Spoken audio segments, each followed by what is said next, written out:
Sorry, guys, we'll try again. And I apologize again, we had a little IT glitch. No disrespect to anybody, we gotta move relatively quickly because we do want to get to our panelists. So let me start real quickly with a roll call, please. Mr. Day? Here. Mr. Morley? Here. Mr. Robotsky? Here. Mr. Bakoff? Mrs. Ware? Mr. Dunbar? Here. Mr. Franks? Here. Mr. Mitchell? Here. Mr. Brunel? Here. Mr. Colburn? Here. Mr. Lynch? Here. Mr. Swindell? Mrs. Fernandez? Here. Chair Whitten? Here. You have a quorum. Thank you. So real quickly, Bob Dunkel is not here. I'm not gonna spend a lot of time. I wanna jump to our Women on the Water.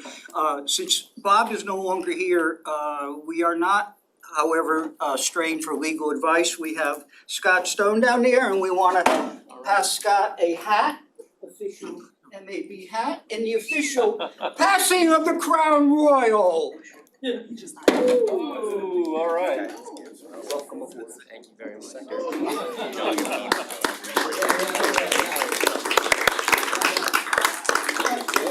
I'm gonna push everything back, approval of minutes, Marine Advisory Board elections, et cetera, waterway crime and safety, we're gonna jump to Women on the Water, and we'll move around.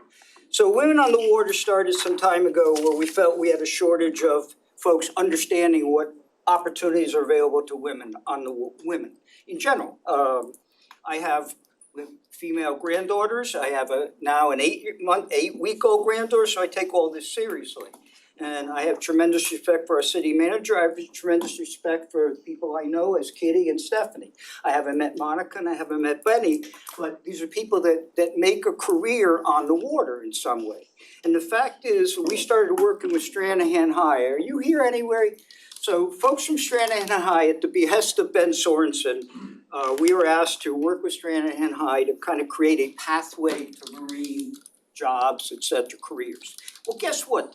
We got a pump out boat to show them expose them, and I'm not talking disrespectfully, but there are low-level jobs, there are white-collar jobs, or there are blue-collar jobs. So we're gonna start getting the school involved, we're gonna be looking for intern opportunities for them, ride-alongs, et cetera, so I think this will be great. But one of the things is they have role models, and you guys are role models. So I'm gonna take a second real quickly, and I'm speaking quickly because of timing now. So we have Captain Monica Avazian, who is, I will pick up you guys all think you're tough captains, right? Have you ever seen, how big is the Jungle Queen? 80 feet. 80 feet. How wide? 24. Have you ever seen it go up the most troubled area in the New River heading out west? Yeah. So it's amazing navigation, so thank you for that. Pushes you out of the way. Betty Bauman is ladies, let's go fishing. You'll explain as we go forward with this. There's so many things I've learned from Betty. One of the problems men and women have, when you pull into a dock, the wife generally gets off and goes, that son of a bitch, I'm not getting on that boat again. Well, Betty actually teaches you how to coexist and the women to go fishing, et cetera. Integral part of our resources here. Kitty McGowan is now, we changed the name, it's now International Super Yacht Alliance. It used to be the, I forget. Kitty's world is surrounding the water and super yachts, et cetera. She's very involved in what's happening in Bahamas. I'm gonna say she's been responsible for some of the recent changes in the fees as they're trying to get us back there. So Kitty lives and breathes the water. Stephanie Toothaker is way involved from an organizational standpoint in construction, et cetera. She's chairwoman and she's strategist of Toothaker organization. If you don't know her, you haven't been to commission meetings and you haven't looked outside and seen all the buildings she's building. An integral part of our community. We're gonna jump right into it. I have. Former Commodore of Lauderdale Yacht Club. That is true, and also head of DDA, by the way. So I have our city manager, Raquel Williams, and we are going to try a fireside chat with these lovely ladies. Fire department? I'm gonna kick it Because off. all of us are really hot, so we need the fire department on alert. There you go. So again, I thank you for joining us. These are the lifeblood of our city for sure, and each of the panelists brings a different perspective. let's begin by getting to know them a little bit, and we have some prepared notes so we can streamline this. Let's start with what first brought you to work on Fort Lauderdale's waterways, and what keeps you connected with them. Monica, you start. What started me in Fort Lauderdale, I was still going to college at the time, and I saw an ad for the Jungle Queen for a bartender. And I'm like, ooh, that sounds fun and easy while I'm still in college. So I started working as a bartender. I'd never been a bartender before. And then a mate got fired. And I'm like, ugh, I know boats because I've been on boats my entire life. That was a mistake. I stopped making tips. Right? Very quickly, I became senior deckhand. And there was a little wheel time mixed in there. And then the head captain prior to me, Captain Heather, who I'm sure plenty of people in this room know, she said, hey, you wanna drive? I said, okay. I had never run a big boat before in my life. I grew up on my dad's 20-foot center console. That's the only boat I had ever driven. And it took me a while to get there, but I've been here ever since. So we're gonna have, there's amazing photos online of the Jungle Queen, of notwithstanding their island, et cetera. We have a few, we could have Monica back for a whole nother session another time. Who's next? So, Stephanie, I'm gonna turn to you now. Tell us a little bit about your story. Well, first of all, I want to thank you, Steve, so much for inviting me to be here. Thank you to the Marine Advisory Board. This is really neat, and I love these women. Kitty and I have been friends forever, and I'm so impressed to whenever women are connected to the water, and particularly growing up here. I was born here in Fort Lauderdale. I was actually raised. My family moved, and we ended up moving to Lauderdale. So I grew up in Lauderdale, but my father always lived in Fort Lauderdale, and I always felt so connected to the water. A lot of my friends had boats and were members of the Lauderdale Yacht Club. And as a little girl, I always thought, I just really want someday to live on the water in Fort Lauderdale, and I really want to be a member of the Lauderdale Yacht Club. And I've always felt so deeply connected to it. And yes, I was honored to serve as Commodore of the club, so everything really came around. And I love Fort Lauderdale. I love Fort Lauderdale, and I love the water. I love that we're the Venice of America. I love that so many of our projects, of development projects, and our homes are on the water. And I think the water really connects all of us. And as you know, the DDA and the city just launched a campaign, Fueled by Water. And I think that really speaks to Fort Lauderdale and what we have to offer as a city. So I love, Thank you. Do you live on the water? Do I live on the water? I do. Oh, you said that was your goal. Yeah, it was my goal. Okay, I you got made there. it, you accomplished I it. got there, yes. So, Kitty, you've been here forever, right? Well, not forever, Well- but a really long time. Before electricity, right? Yeah, yes, exactly, just right after. We moved here in 1967, and I grew up on the Citrus Isles where you could see the bottom. We had manatees and things. I used to swim in the river. I learned to water ski at where Marina Bay is now, past the Jungle Queen. And it was a whole different town then. I mean, in pretty much everywhere downtown were shipyards and things, and boating was such a huge part of growing up here. So there were islands in the intercoastal where we would take our boats and go have a picnic and right in front of the yacht club. That's right. And so it was a whole different city. So I've been involved in some way with the water, but I wasn't in the industry of the water. Because there were not, and this was, like I say, I got in the industry side. I went to Florida State. I know that there's a new intern with the city who was a Seminole. But I went to, I grew up here, St. Thomas and stuff. So it was a big part of everything in the water was about life here. And I worked at Broward General, and I got in the industry because I was dating a boat captain. And this was the 80s now, and it was like crazy Wild West, and it was like shootouts at the OK Corral, and I was head of PR at Broward General, and I'm like, I can't do any more sucking chest wounds and shootouts. So he says, I'm going to Boston, do you wanna come? And I said, sure, why not? And then, of course, after the summer in Boston, he says, oh, let's go back. I was like, I found out he was cheating on me and I saw that movie Cocktail and I said, I wanna go there. I came home, Fort Lauderdale made up a bullshit resume, sorry. And I put it in, back then there was no computers. And I put my made up resume at Smallwoods and it was, and then I got an offer saying, you wanna be a chef or a stewardess? And I'm like, I don't have to clean toilets, I'll be a chef. My mom's like, what do you know about cooking? I'm like, I don't know, I can read. And after that, I stayed in the industry, and then I've been in the fishing industry, I ran the Billfish Tournament, Marine Industries Association for many years with Plywood Regatta, I started that, and US Super Yacht. I mean, I'm a very blessed human in that I was involved with Betty and the Ladies Let's Go Fishing for many years. I did the Inspire Initiative where Stephanie was a speaker with one of my events, and I'm very honored to be a part of being a woman in this industry here, which even today is still a very, very small Correct. number of people. And luckily things are changing but it's still hard. And it's still a push because it's like, okay, little lady. So I'm very blessed to be here today and to have been able to start this new association, but if it weren't for people like Patience Khan, who is now with the Marine Industries Association, it's a tough span, but I wouldn't want to be anywhere else. Thank you. Betty, how about you? What brought and connects you to the Waterways? Well, my background is marine industry marketing and also being on staff for Marlin tournaments in the Bahamas, publishing their magazines. And being in the fishing industry, I found that women had needs that people didn't understand. So the sport was intimidating to them.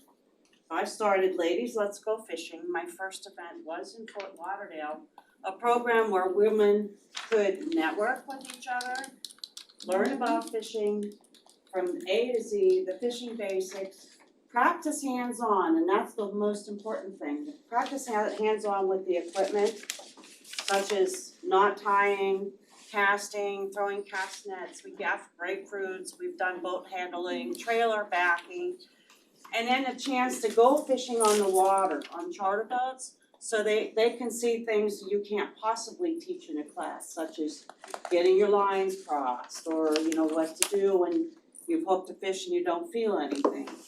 So we started that about 30 years ago, I did, and 10,000 graduates later, we expanded all around the United States, mostly in Florida, but we've also done international trips for the ladies. We do several events in the Keys. And the whole idea is it's a no yelling school of fishing. Because more women would fish if they weren't yelled at. And we laugh about reasons that you get yelled at, because everybody's probably been yelled at on a boat. So it's more than just fishing. It's building confidence and the courage, I can do this. And women are about a third of the anglers, there's about 21 million anglers in the United States, and they are an emerging market. So if we can get them confident in fishing, and they'll bring their families, they bring their friends, because you know how many women go to the restroom it takes. So one woman brings more. But when we accomplish that, we know we are, that's very good for the marine industry, because now they're buying boats, they're buying insurance, they're buying fishing tackle. So really everybody benefits, so. We really enjoy bringing women into fishing, and we encompass it all, really, all around the state. We do inshore fishing, offshore, bottom fishing. We do teach fly fishing at some events, surf fishing, and freshwater. And thanks to the Marine Industries Association of South Florida for allowing us to use their facility for our South Florida offshore event. So really wonderful. We're gonna keep this going. Stephanie has to leave in a couple minutes. I'm sensitive to another commitment here, so I'm gonna follow up with one question and we'll keep this moving. But one of the things I'm taking away from this is, and we just saw patients walk in, everybody knows everybody, but nobody's working together. So you've got your thing, which is doing very well. Everybody has their own thing. But the fact that we come into a meeting like this and cross paths, we can be working on more convergent paths versus divergent. There's so many dollars that can be spent here, et cetera. So, Stephanie, I'm gonna jump ahead and give you one question and, let you pack up, and then we're gonna keep going here, because I know you have to go. We're looking at, current infrastructure, bridges, seawalls, dredging, navigation markers. Do they meet the needs of the waterway, and how has the infrastructure affected what you're doing with rebuilding, et cetera? Just give us an overview of what's happening. That's a really, really good question. I'm actually working on a few infrastructure projects. Patients will appreciate this. I think I'm very honored to represent Informa, who's the producer of the boat show. So I do a lot of work for the boat show. The boats are getting bigger all the time. The boats are getting bigger. We have many instances in Fort Lauderdale where they no longer pass under the bridges, you know, because people, the boats are larger. Also from a storage standpoint, one thing that's always a challenge for Fort Lauderdale in particular is, you know, people want to buy boats. You know, the boat show, obviously FLIBS is the largest in-water boat show in the world. It's $1 billion economic investment that fuels absolutely not just the boat show itself, but all the things that go around it year round. And, you know, people buy boats and then they struggle with like, where am I docking my boat? For me, actually, I bought a boat at the boat show. I love my boat. It's not so big, but I live behind a fixed bridge, so I can't dock it at my house. So I was in that same boat. So I think one thing that we really need to do as a community is we need to protect our waterways. We need to figure out how we are always enhancing development on the water, but also to protect, you know, transient boat dockage, I think is critical. I've done a large number of projects that are on the waterway, and we always try to make a point. I always talk to my clients, and I think my clients have been super receptive to that. But transient boat dockage, I think, is so incredibly critical for Fort Lauderdale if we wanna continue to enhance and be a community that is connected through water, which we are. And as you know, many of our waterways are man-made, they're not all natural waterways, but to me, I think that's such an important component. Another struggle I think that we have, quite frankly, I don't know how controversial this is gonna be, but I'm just gonna say it. A lot of people will buy a house on the water, but they don't necessarily have a boat. And one thing that Fort Lauderdale's never been receptive to is allowing other people that don't live in that house to maybe dock that boat on, you know, at that dock. That's always, I think, been a little bit of a challenge. A big challenge. A big challenge. You know, I understand both sides of the issue. It's certainly up for debate, but I think that's, you know, we have to be able to help people if they want to have a boat. And boating community is so important to us, and it's so important to our community. We have to embrace the boating community and work with the boating community. And I know this board is also challenged a lot with, I always find it very interesting when people move on the water and then they complain about a neighbor's boat blocking their view. I know that's a challenge that this board faces a lot, and I just think that's a good conversation to have, because I think as a community that is surrounded by water and we want to embrace and build the boat show up, I think we have to encourage waterway uses and be friendly to them. Well, I think that, and that's another takeaway, is that we're sitting here and we're talking about this every month. We have our position on these things, you just have a different position altogether. And we're trying to be very supportive of our local residents, et cetera, but we dig in a little differently than you just described. So we need more folks involved here as well. You gotta get out of here, so we're gonna I wanna listen to the ladies, and I will go as soon as everybody's done speaking, so thank you, Steve. You have time? Yes, I'm gonna, Her story wasn't real. Okay. She's an attorney. What the hell is this? All right. No, I haven't, yes, I do have to do some archive. One quick thing I would like to tie in with what Stephanie was saying is dockage is one part, but boats come here to be repaired and they come here to have service work. And being able to have access to that through challenges with the train trestle and other things, to be able to get up river, which is where now all of that service work is, we can dock them all day long. But they come here to, like, people leave them behind their houses. They come here to either sell or get work done. And that is where the core of the jobs is up the river. So and that is a challenge. you're preaching to the choir, obviously. Just saying. You know, we tried the moratorium, we tried everything, this was before you. Our goal, and Bob Franks is gonna do a presentation later on, is to make sure that there's uninterrupted access to the yards out west. If a couple boats stick out a little too far, the big tugs that pull them up there can't get up there. If that happens, Bradford shuts down, LNC shuts down. This is why we make such an issue. I mean, we're talking, Bob, the difference of issues in inches right now, right? I mean, that's really what separates us. So we're gonna pivot just slightly. It's the difference of me hitting it too. That's Yeah. correct. That's true. I'm actually gonna pivot to you, Captain Monica. Have you noticed changes in boating traffic, tourism, or commercial activity over the years? Yeah. Little thing called So COVID. I didn't mention, but I am also born and raised here. I've been here my entire life. I've never lived north of Pompano.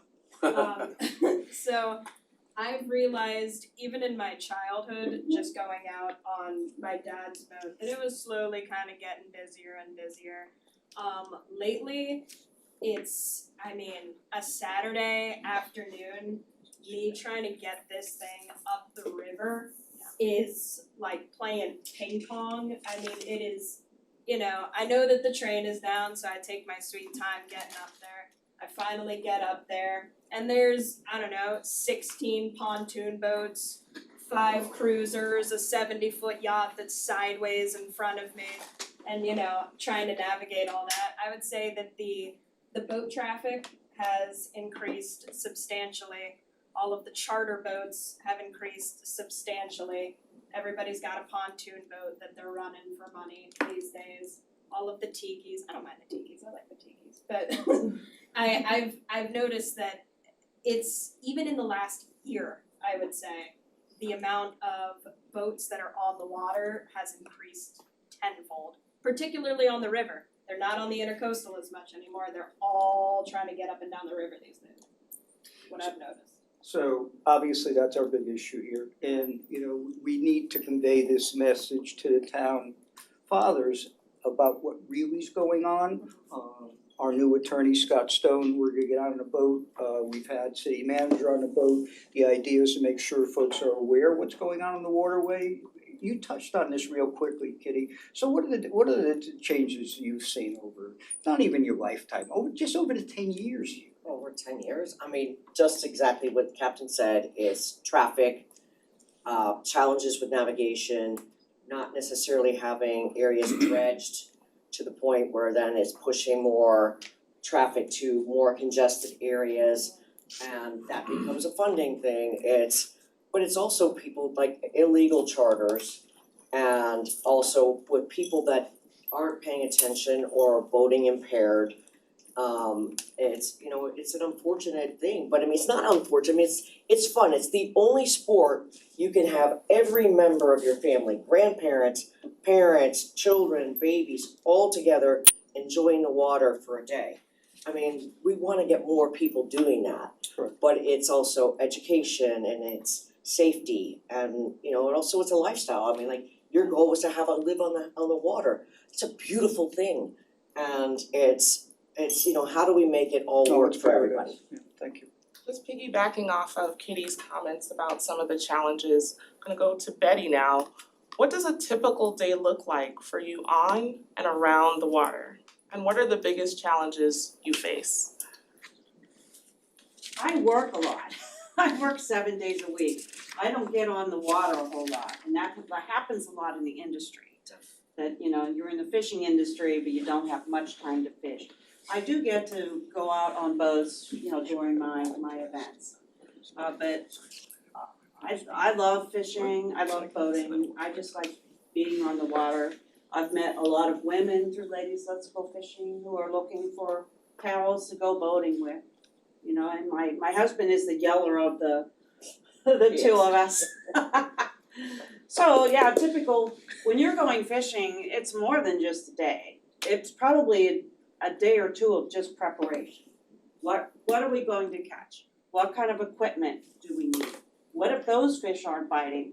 We have to bring something else for another style of fishing. Or if it's sail fishing, you know, we bring the kites, you get the goggle eyes, and also be prepared to troll and do other kinds of fishing if the sailfish aren't around. So most of the preparation, getting everything on the boat, enjoying the day, then it all has to come off the boat. And clean it. And yeah, and while cleaning it, that's one thing we teach about the ladies is how to be a good guest. And one of the things I tell them is be sure to help them clean the boat. Don't just like ask them to fillet your fish and walk away. Stay there till they're done, and also help them pack things up. You've gotta bring your, your beverages, Yeah. what you're going to eat, and I advise them to, be generous and just ask everybody what do they want. Pick it up and bring it. Did I answer your question, all I right? think you did, yeah. So, we're to segue a little bit to environmental issues. Stephanie, we talked a little bit about changes. King tide, sea level rise, strong storms, whether you believe or not in the fact that we've caused this, the problem is we're stuck with it right now. We leave it alone, we'll all be underwater. So, what do we do? How's it affected your work and what are you doing to counter some of it? Obviously, you can only build your building so high and then you have to deal with the buildings around it. So how are you dealing with the environmental issues here? I think two major changes that we've seen from a development perspective are that FEMA requires that a new build is significantly higher. I think where that's most dramatic is in single family areas where you see, you'll see a beautiful home that was built in the 50s or 60s, and then a new home's getting built right next to it and it's 8 feet higher. And that's challenging. I think that's challenging for neighbors. I think that's challenging for the community at large. It's challenging for the neighbor that has the older home. It's challenging for the neighbor that has the newer home. I don't know what the solution is. I know that that's a federal requirement, and the city is the enforcement arm. The city doesn't have a choice in that. They're just saying, if we want a credit on our insurance rating, we have to comply with FEMA. So it is what it is. I think that's an acknowledgement at the federal level that we have sea level rise. It's not, I don't care what your political views are, and to your point, Steve, it is what it is. I think as I said, I think where it's most challenging is in single family neighborhoods because you have one neighbor that's just, their floor is, adjacent to the neighbor's roof, and that's really too bad. It's true. There's not a solution. There's not a solution. One of the big issues we have with residential is you can raise your seawall and your compliance for your neighbor next door, Yeah. and so it's gonna flood right in front of And then you. it floods. I don't know, again, I don't know what the solution is for that. It's challenging for everybody that's involved in it, and it's no different on the commercial front. It's the same thing. You'll have an older building, and then you have, a new building come in, the FEMA, every couple of years, they raise the maps just keep going higher and higher, and so it makes some of these older buildings really honestly almost obsolete. And I don't know if y'all are familiar with what's called the 50% rule. So if you have an older building and you wanna make improvements to it, including I have to replace my roof, I have to replace my air conditioners, and you're below FEMA, once you put improvements that are 50% of the value of the structure, not including the land. And anyone knows all of the value is in the land. So just for the structure itself, if you have like an older piece of property and you start replacing your air conditioners in your roof, you've triggered FEMA and you can't do it anymore. And the federal government says now you're obsolete. You just have to, you can either not repair or you can rebuild. So I just think that's a national challenge, but it's certainly more impactful for us here in South Florida. Yeah, and again, that in itself is a separate conversation with city manager and her team. It'd be great to know what the city's doing and the public perception and what the private side is doing, et cetera. Yeah. And hopefully working together because we got a real problem. Yeah. Well, from the business perspective, Captain Monica, what environmental shifts have you personally observed, whether in water quality, wildlife, erosion, flooding, or storm impacts? Water quality is a big one, even just the boat traffic in general. And I feel like lately with the influx of traffic, just a general disregard for everybody else and how fast you're going, and the quality of the water has absolutely decreased. I mean, I was running the boat for when the sewage pipelines bust up by the Huizenga house that destroyed our business for a couple of weeks, obviously. That was a really big problem over there. I was actually ground zero, that You were, room yeah. in front of my home. Oh, God. Yeah, we moved out, we had to move out, I mean, my remember? background is in marine biology. That's what I went to school for originally before I decided to do any of this. And just seeing all of it happen in front of me, it's kind of upsetting, but I mean, a lot of this stuff is on the global level, things that us necessarily, we can change a lot of laws and we can do a lot of things, but I mean, there's only so much you can do, even on the local level, you know. Betty, what about you? I mean, you're on the water, what are you seeing the changes in water quality, et cetera? I'm gonna assume the volume of fish aren't the same, I mean, what's happening to our water quality, and how's it affecting the fish out there? Well, there are less fish to catch, and you never know if you're going to catch them or not. The reefs out in front of Fort Lauderdale, a lot of them are dead. And I've heard it's from the big ships with their big chains moving and just breaking all the coral. So, you know, everything starts with the bottom of the sea and the corals, and we don't really have much of that here anymore. I guess they can plant corals, I really don't know what the answer is, so the fishing is okay. You can have a lucky day, you can have a bad day, but I think, you know, because of that, you know, we, especially for bottom fishing, we don't have as many opportunities, you know, the fish are further and further out. The coral out front is like non-existent. No, I know, so we're talking about planting coral in the Port Everglades to obviously offset the loss of the staghorn coral, and we obviously had the bleaching the Keys. I mean, we have nobody to blame but ourselves. Katie, what's something the public often misunderstands about what it takes to keep the waterways functioning? There's so many things. There's like so many things. I mean, you know, I tell you the hardest thing is having been in Fort Lauderdale since we stole the boating industry fair and square from Miami. And because it wasn't always an industry town, but it's with the industry side, it's kind of not a pretty business. And I mean, there's work and there's people that are doing stuff, and it's a real, but these are people that are welding and that are doing painting, and so it's not so pretty. So a lot of the mindset now is that we wanna just have our pretty boats and look everything nice, but we know they need to be fixed, but we don't wanna see that part. So it becomes more and more difficult to be able to have that place that you can do that, making it more difficult from an industry side to actually qualify to do that from, you know, EPA and all those things, which are great. I'm not having an issue with that. But I think most people don't realize that it's like a boat looks beautiful on the water, but what it takes to have it be that. And it's taken for granted, they just show up and just look like, oh, I have this gorgeous new boat, but it just spent a week at the yard, and what's involved with that, and it's very expensive. Oh, And I mean, when we were kids, boating was a family business. Right. And Now to it's have a commercial. boat now, it's like a little center console's $500,000. Yeah.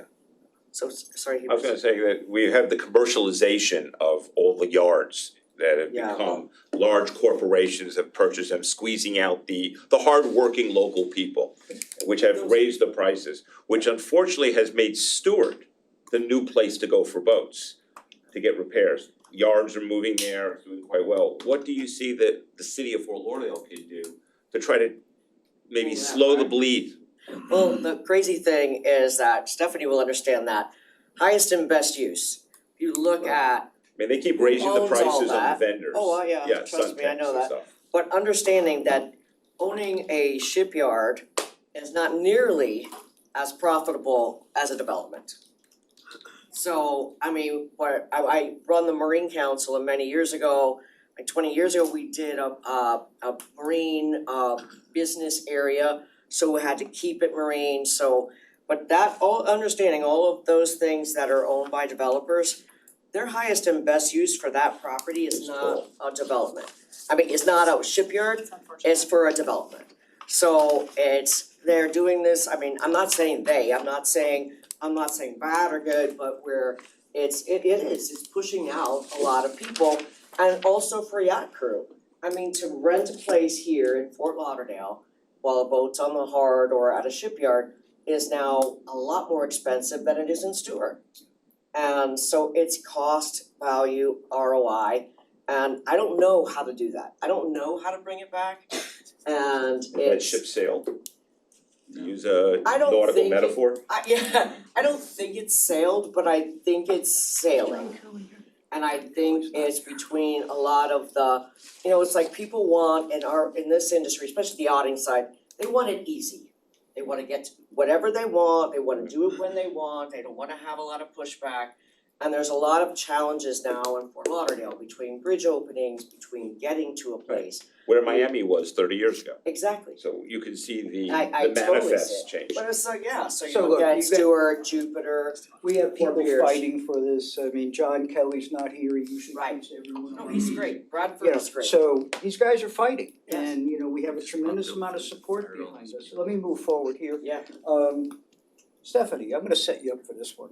How well do you think our current infrastructure, bridges, seawalls, dredging, navigational markers, et cetera, meet the needs? We've talked about this. What do we need to do going forward to improve the quality of the waterways, to make it more family friendly, et cetera? What do we need to do to protect the waterways? To improve the waterways, to make them more family friendly. I mean, right now, we know that we have the speed change, we're gonna talk about that later on the ICW. Prior to speed change, if you wanna go out and do a 16-foot whaler, you're taking your life in your hands.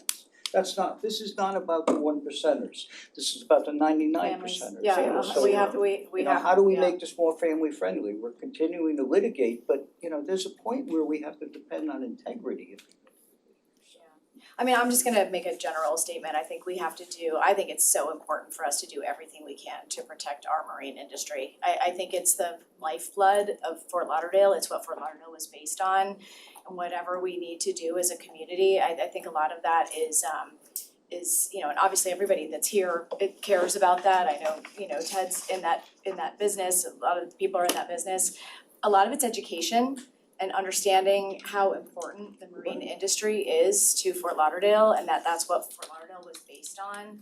And understanding that, and we as a community have to embrace and do whatever we can to protect and promote the marine industry and understanding what a big component of the fiber of who we are as Fort Lauderdale. I do think a lot of it is education. I'm not sure everybody really understands how critical it is for us as a community to promote the marine industry and be a partner And protect it. and protect it. Yeah. And what you said something really true, and I think it's probably not a secret that at one point LMC was slated for a multifamily development because it was more profitable to do that, and I think we all of us, thought that's just the wrong direction to go in. And yes, I'm a land use attorney and I represent developers, but as a Fort Lauderdale resident, as a born and raised here, except for when I, growing up, a short moment, my mom and I moved.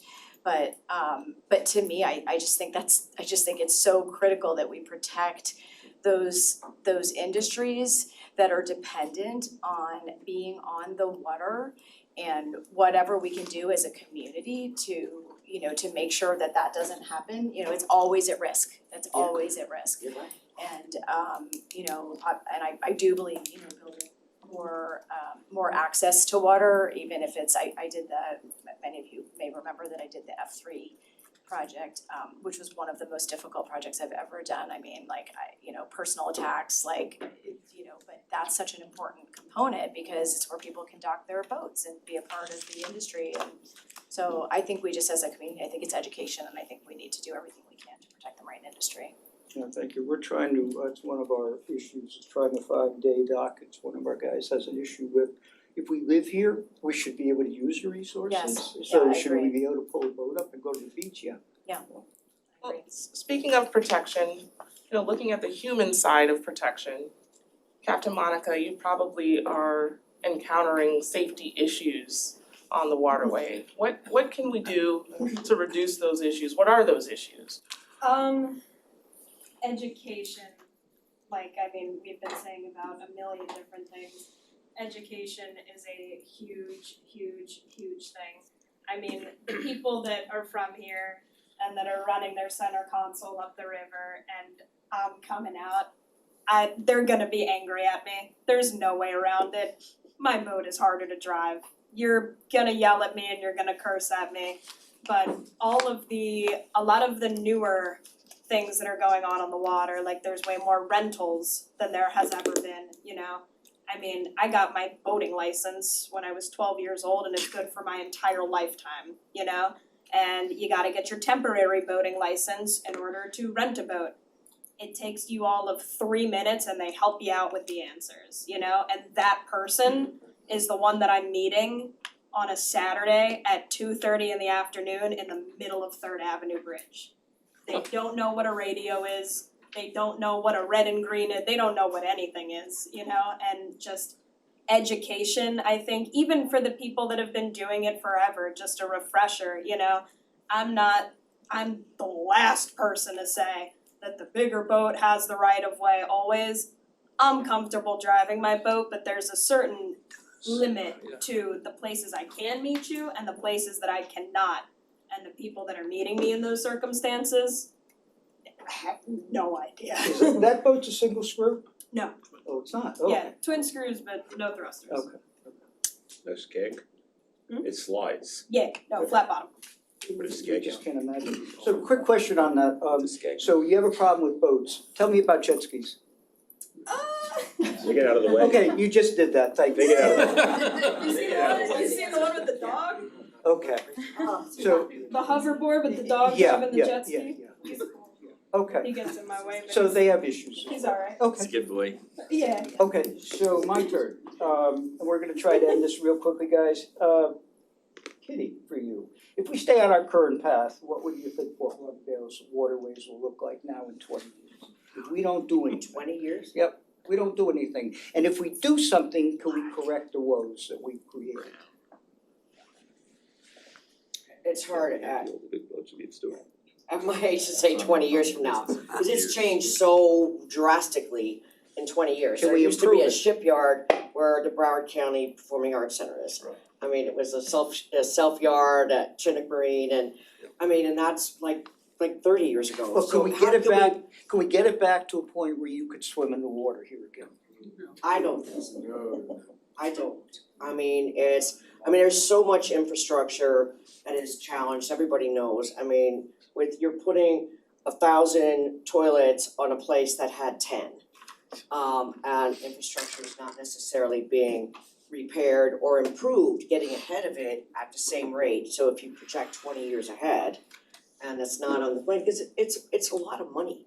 And it's not paying attention to those things, and it's not a slight to developers, because there's no force to that to ensure that that has to happen. And right now, looking down the river from the last 10 years, it's like a canyon where that didn't ever used to be. I can only imagine 20 years from now.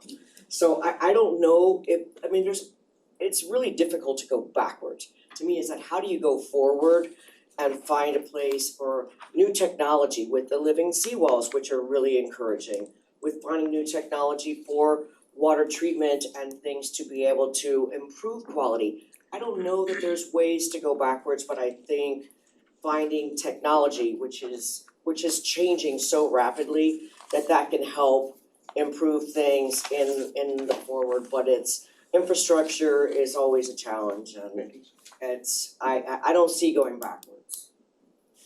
Betty, same question. Can we fix what we've broken? Can we make things better? Can we see more sales out there? Are we just screwed? I mean, seriously, this is not, it's upsetting. I'm not really sure. I kind of agree with Kitty that, I think that if they can control what goes back into our water, there is a chance that there could be a slight improvement.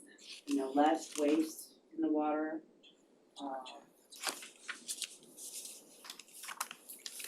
fertilizers are not good for fish. They're finding diseases in fish, they're finding drugs in fish that get flushed down the toilet and end up in our waterways, so I'm hoping that there's a way for that to stop. So I would say it's the wastewater and the fertilizers and also the weed killers. You've seen what that's done to, in the Everglades area. And we don't have it very much here, but there's that red tide that is generated by, different chemicals in the water. What about algae blooms and all that? Yeah, algae blooms, the Keys have it, I spend a lot of time in the Keys. I don't know how you're gonna get people to stop using fertilizers in golf courses, because when it rains, it goes back into the water. So maybe, like Kitty said, they can come up with some kind of technology. But sometimes when you have one problem and you fix it, then it creates another. So I'm gonna wrap up. I really appreciate everybody staying, and I'm sorry we went over a little bit of time. Let me ask a question of each and move around.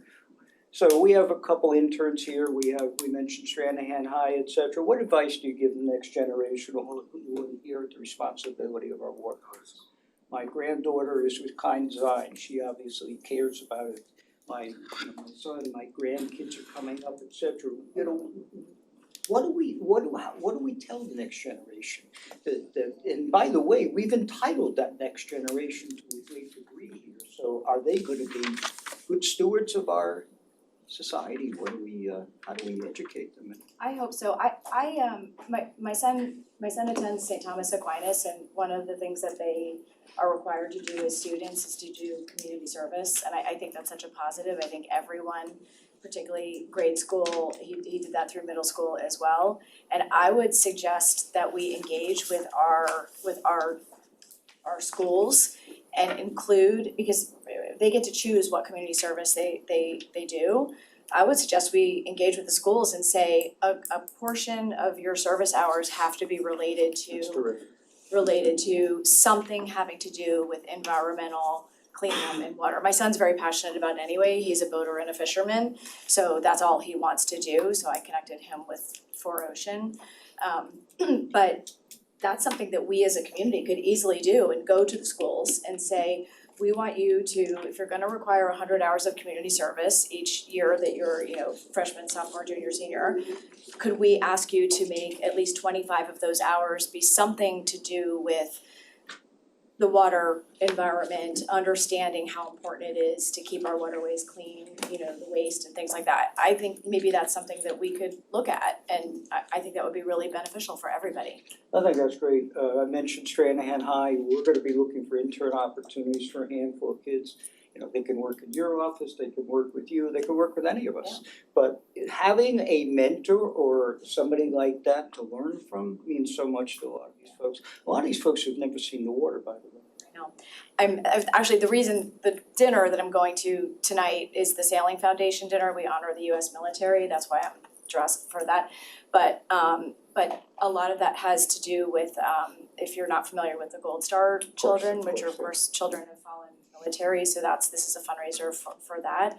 And when I served, and Ted was on the board with me as well, and serving as Commodore and a member of the club, that's one of the things that the club is very passionate about is the Gold Star families and bringing those students out on, those children out on the water. Many of them have never seen the water, they're not familiar with it, they're from other communities that are not water-based like Fort Lauderdale is. And to see the transformation of these children that have lost a parent. There's nothing more touching. There's nothing like it. I'm getting goosebumps even talking about it. There's just nothing like it. It's so incredibly special, and that connection to water and teaching them to sail, being out on the water, it's really something that I think we as a community, because we're Fort Lauderdale, because the waterways are so important to us, I think engaging with the students and engaging with the high schools would be such a great path. Thank you. Katie, what about you? Well, I totally agree with everything that Stephanie just said.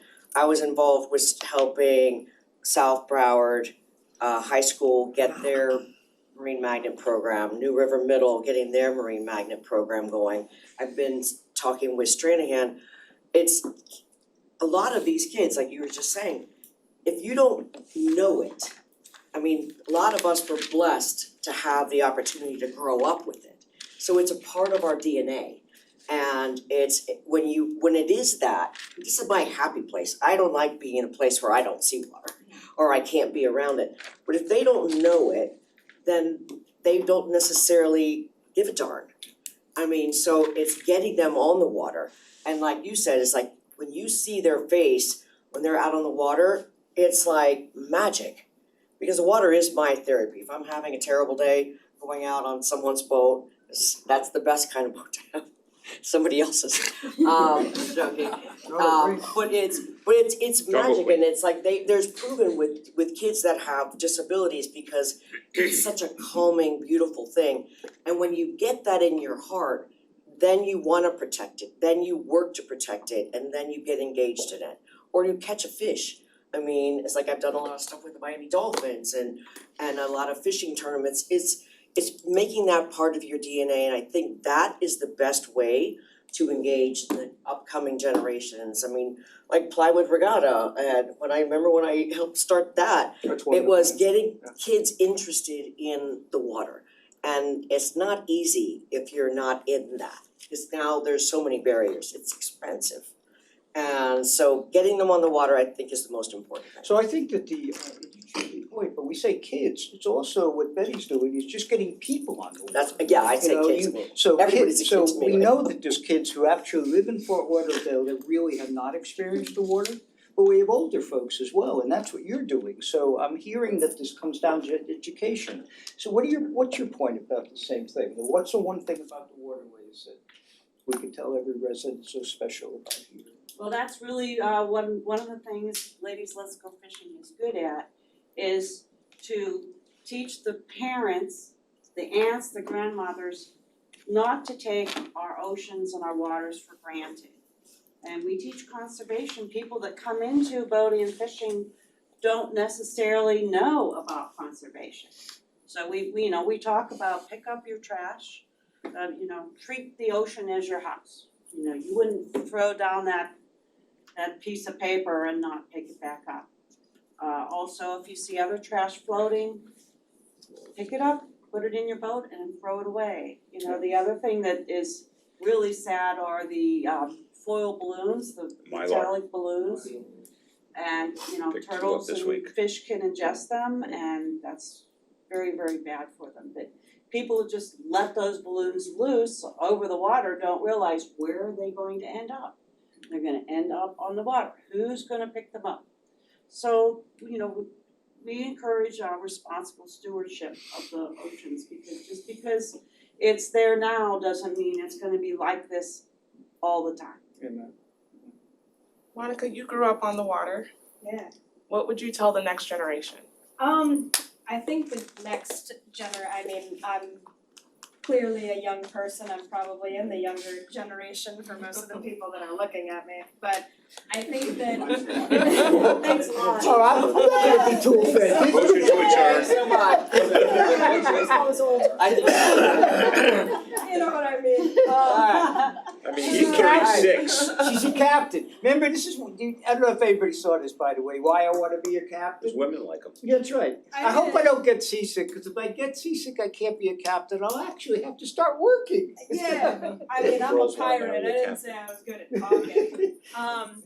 But yeah, I think the next generation, deserves a little more credit than we've given them for the most part, like particularly the kids and the teenagers. I mean, I have kids working for me that are 16, 17 years old, and I'm kind of blown away with how much farther ahead they were than I was, for example, at the same age. I mean, I was kind of watching the changes happen and watching things get worse. They grew up in it, and it was already common knowledge, and it's already on the news, and it's already things that you're learning about. I mean, I give these kids a lot of credit. I mean, I used to grow up going to Boca Lake after Boca Bash, and I would dive Boca Lake. Yeah, for jewelry. Yeah, Yeah.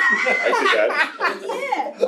yeah, I would pick up everybody's treasures, and I heard of kids doing that recently just for the trash.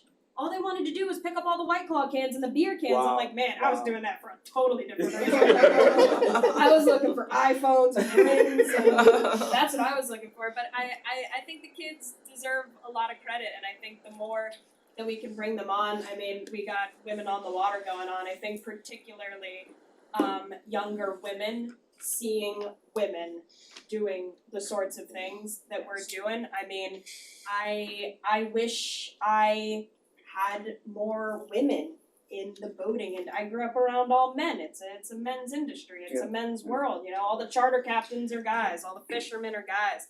Everybody's a guy. This didn't seem like something that Ted's fault. this didn't seem like something I could do. And every time I get a younger woman that's like even this much interested in any of it, whether it's fishing or whether it's being a captain, anything, I'm like, come on my boat, drive my boat, let's go. Even to the sandbar, you're gonna drive it. I had a little 8-year-old girl that was driving my boat for the first time, and she was losing her mind. She was having the time of her life, and that might have just changed her life. Yes, I might have. Now she wants to be a captain. That's all she wants to do. So this is why you four guys are here, and it's extremely meaningful. And some of you just mentioned deserving credit. The four of you deserve a great deal of credit. I appreciate you staying. You're done.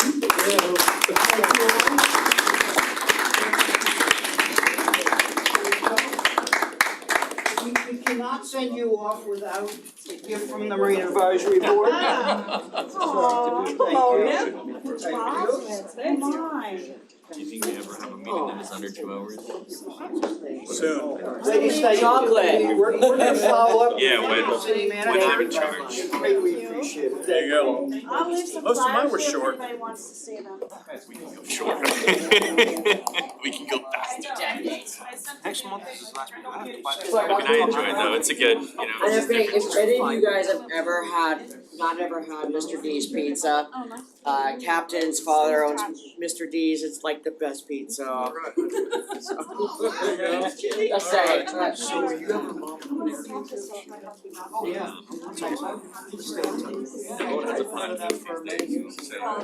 I have the boat angles away, so you can park the others. Thank you. I don't go down the river much anymore. Stay away. Chat. See you in the water. I have a girlfriend who's a graduate, but she failed. She doesn't clean the boat, she doesn't. So guys, let me move on.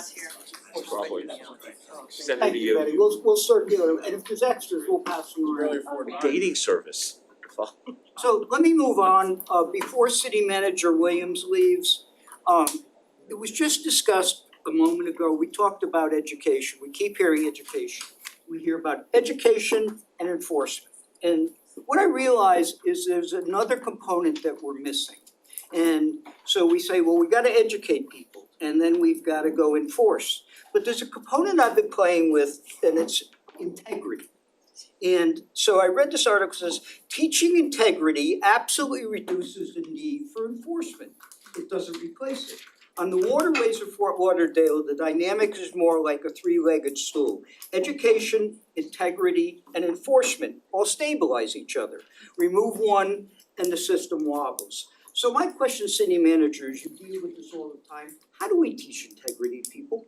I'm really quite serious. Start with How do we commissioners. teach people, how do we teach integrity? We can educate people, but how do we teach them that core value? Integrity farm. Well, I think one of the best ways to teach integrity is to display it, to demonstrate it, to live it each and every day, leading by example. And I think there's a lot to be said for that. It's one thing to say something, but people are watching what you're doing. And so I really think that's a major factor, Leading by example. leading by example, for sure. Of course, there are other traditional ways to teach these traits and characteristics, but ultimately, I think it can become more of a learned behavior the more that you're around people that have integrity. Thank you very much. Truly a pleasure.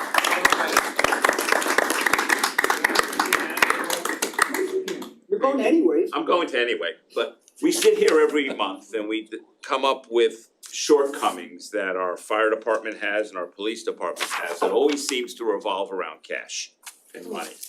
And I know you're new to this, so I wanna encourage you to be their friends, and help them get what they need. How can we, as the Marine Advisory Board, help you get them the finances they need so that we finally got a code boat, we have a pump out boat, maybe, I don't see it anywhere. We're working on it. We have one without a bathroom, by the way, there's no bathroom on that boat. We have a lot of needs for financial money to be put into the marine side of this city. How do we get it there? Well, I'll just give you a preview. I've recently had budget development meetings with both the fire and police departments, and what I've committed to recommending as part of the budget is a replacement plan for all of our vessels. So the fire department is looking to replace a vessel to the tune of 1.4 million. And I believe the police department has maybe 8 vessels. You can correct me if I'm wrong, but what I've asked for is that every year we try to replace one of those vessels. I know some are 20, 30 years old. Some have seen better days. And what I'd like us to do is to get in the routine of planning for the future Right. and But coming up with a replacement plan strategy as opposed to waiting until something is But our needed. city has grown by multiple percentage points each and every year. Replacing isn't stepping forward with the additional resources that I think these gentlemen need. I can't say just gentlemen, but they're gentlemen today. Well, I can tell you, the marine related resources that have been requested, I have looked on those requests favorably and I've given positive feedback. And so if there's anything that we're short of, you know, I can certainly speak to our chiefs to There's see what we huge can do.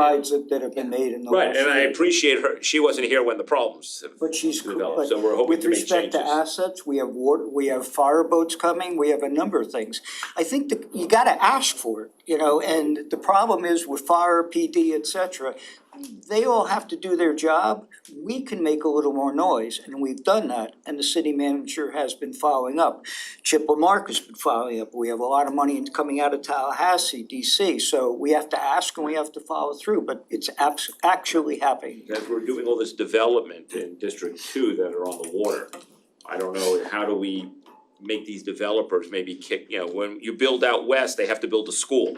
They gotta build a shopping center for a Impact grocery fees, yeah. store. How do we get them that they need to put some money into the marine infrastructure? You should have asked Stephanie earlier. Oh, yeah, she's the opposite. She We don't tries to keep get the it, money. we don't charge impact, I'm gonna let the city manager go. We don't charge impact fees, it's a problem, it's something we could Well, discuss, that's but we're right. not gonna do this now. Okay. Goodbye. Thank you. Okay, approval of the minutes, obviously everybody studied them, et cetera, does anybody have an issue with the minutes of last meeting? Yes, we're approving a draft of the minutes. We are approving the minutes I as, received a draft, that was all I received. Yeah, that's what we're approving. approved. yes, Yeah, well, no, these drafts, can they be amended? yes, that's why we're talking about it. After we approve them? No, They before, can be, before, if you have any corrections, you I bring them know, in, yeah. I know, So you bring them up now? yeah, can we approve the minutes and then come back later? Well, do you have an issue with something particular there, Sam? I have an issue because it's a draft. It's a draft because we have, once we vote to confirm it, I understand that. finalize. Do you wanna change the word from draft to final? I would like that, if it's going to be an official minute, then yes. But if it's going to be a draft, then a draft means that it's something that can be adjusted, can be. Mr. Cubic, can you address that, please? After the minutes are approved tonight, they are no longer a draft, and I will post them tomorrow as approved minutes. So let me, at your discretion then, I would suggest, does anybody like to make a motion? I'll move to accept them as written. Do we have a second? Second, Ted Morley. So let's bring this to a roll call vote, please. Will do. Discussion. The second was Mr. Morley. Yes, ma'am.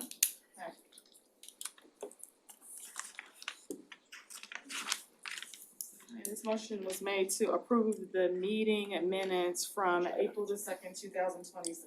That's correct. Mr. Day, Approve. Mr. Morley, Approve. Mr. Robotsky, Approve.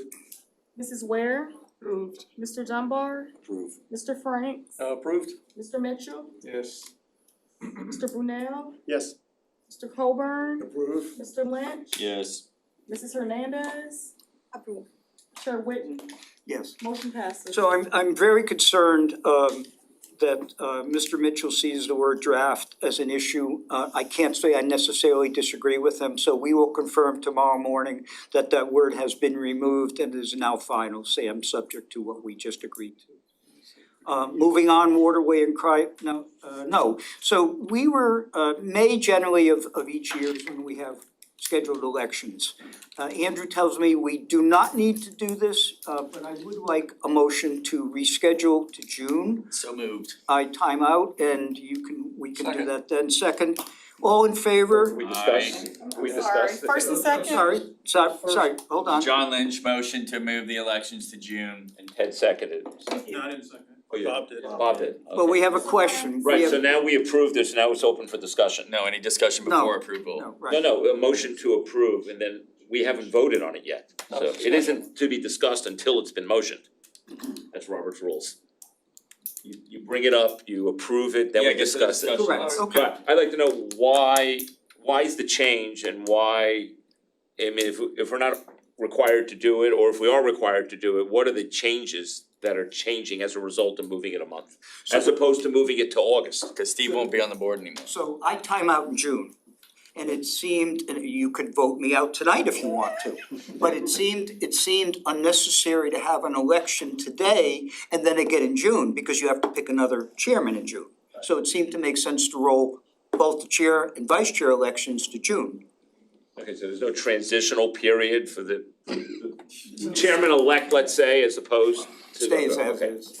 Okay. Right, Andrew, everything cool? Well, the way I see it is, we typically have elections in May. But since Steve Whitten, our current chair, terms out in June, to enable continuity, we're just allowing him an extra month as the chair and to have the election in June instead. It was actually the chair's wish, and I acknowledged it was fine. I wish to be a lead Well, you could vote me out right now. Yeah, Or we could have an honestly, election right now you if could do someone. this, honestly, I'll go right home, I swear to God. On the floor. Hold the question. Or do you wanna do a voice vote? All in favor? Aye. Anybody opposed? Thank you very much. Motion carries. Motion carries, thank you. Waterway crime and safety.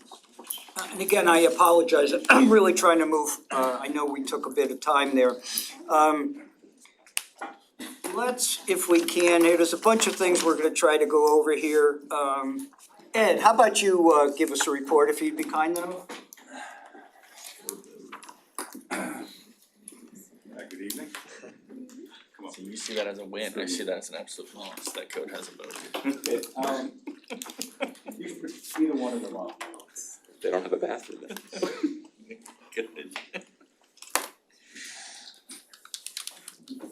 I'll be quick here, 2554 Rail Harbor Lane. On April 22nd, the boat called Spoiled Rotten was cited for extending beyond the 33% width of the waterway measured from the recorded property line. The maximum allowed encroachment into the water is 20 feet. And the boat and the dock combined to 20.4 of encroachment, so. Swelling. Code vote, code vote. So, the boat owner removed the fenders around, and we went back out and remeasured it, and the dock measured the seawall 4.7, and the boat was 15.3, which equaled to 19.10. Came within 2 inches, and they complied. Within an inch, we're usually okay, but the 4 inches is too much, so. Any questions with that? Great, fenders needed. Were the fenders on the outside of the boat? Yes. Well, yeah.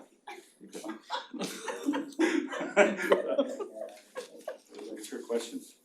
Okay, we can go on to the next one here. 712 Southwest 12th Avenue. We conducted a waterway inspection on May 16th, and the property was cited. All the boats back there, about 8 of them were thrown into the backyard. Go base. So we cited for that, the outdoor storage and the boats. One boat, encroached into the 5-foot setback, actually onto the next property. Where is this at, please? 712 Southwest 12th Avenue. I am in contact with the property owner, very compliant. He has until May 20th to comply. And he told me by May 20th, all the violations will be corrected. So, and I'm gonna go to his property, invite me on, I'm gonna meet with him and we'll go back to make sure it's all cleared out. If you Google, on Google Maps, he has a boat rafted to another boat there He too. has This guy, one. serial offender right there. I wrote him that last year. It's an old photo, I hope, yeah, it's an old photo. But any questions with that? So, The propeller sticking up in the way, is that anything to be concerned about? Delta? Oh, I'm not that old. In regard to code? No. A sharp object sticking out. Look at that. I have the clicker, the one the Can you cue up the police? Yeah, but he has like 8 boats back here, it's going back to. Are you not allowed to have a boat in your backyard? Oh, no, not like that. What do you mean like that? Well, he had them just thrown on the ground, all piled up, like 8 of them, they weren't very big. But if they're on trailers, it'd be okay? Well, they can't be on the grass either. Gotcha. Oh, yeah. You mean they can't be stacked? Well, not I put a piece of plastic and then I can stack them. well, you can put them like organized, you can have them back there on a holder or whatever, they just can't be thrown in a pile. Okay. All boats. So it's an eyesore.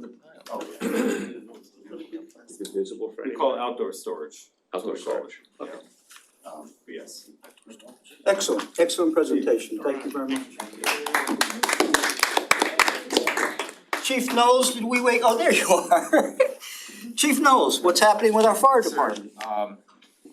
So we have this weekend, we have the air show. The fireboat will be out Friday, Saturday and Sunday on the water. It's a busy weekend for us. You stay on the ocean? Yeah, it'll be out for all 3 days. Fireboat 249 and 49 responded to Cove Restaurant in Boca for a boat fire. The big fireboat was canceled en route, however, 249 stayed en route and departed a 40-foot sea ray. Fireboat 49 responded to a drowning near Sunrise and A1A. All trucks were out. This is what the adaptive response. All trucks were out on calls near the incident. It did work out for us in this one because they were near the call. And 3 Marine rescuers went in the water and rescued all 3 victims. Fireboat 49 responded to the ocean in front of the inlet for multiple sick people on the Mary B the third. The vessel came into the inlet and we met them and helped them in. And they ended up having 1 patient that was having a panic attack. We took them off underneath the 17th Street Bridge where the water taxi pulls up. That's a good spot for us to get people. Fireboat 49 responded to the ocean for reported flare. I was on this call and it was about 6 to 8 foot seas 3 days ago. The initial report came in as a quarter mile offshore and then Coast Guard was able to call the person back, ping their cell phone, call them back. They said there was about 2 to 5 miles out, so they launched one of their boats. We launched our Fireboat 49 and we searched. We got Air 85 going and they did a grid search 3 miles by 6 miles and it ended up nothing. It came up as nothing, but it, you know, just the fact that we got everybody out there and searching it was pretty rough conditions. So that's it for my report. Thank you. It was a sunken boat Tuesday, 2 boats right outside the inlet. We think maybe that it was, I don't know if somebody Yeah, I went got out pictures and sunk their boat and shot a flare off. Nobody was found. Yeah, there was nobody reported with the missing. 2 boats and they were very close. BSO was there and FWC was there. I think that was the next morning, cause Yeah. that call came in and I It's remember about noon on Tuesday. I cleared the call at about 11:30 at night, so what's today? It's Thursday, so Thursday, so yeah, Monday night. Thank you. Could you put that up, Howard, if you would? So, Travis, a couple things came up in the last month. That's a Jungle Queen, obviously, that's not what we're. Shut up there. I tell you, it's a great shot. There's so there's the picture of the alligator over there, or the crocodile with the guy with the mouth, his head in the mouth. That's what goes on at the island. I don't know if any of you have ever been there. Wow. And so that's there. The old boat that we have up on there, I didn't play those slides. I think Howard may have played it. That was the original Jungle Cruise, Jungle Queen. And I think that may be the one where there's a famous director on the front of the boat that's sitting there with a movie camera, and a cranking movie camera, and they're taking pictures as they cruise along. Amazing history. Let's go back and put up a slide for Travis, if you would. Oh, that's that also was Captain Monica. So we had, if Howard can get this up. This one? Yeah. Can you play that? Or you can't play it? Just go to the other one if you would, then go to the other movie.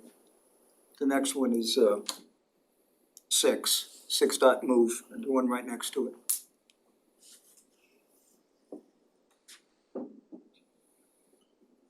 One second.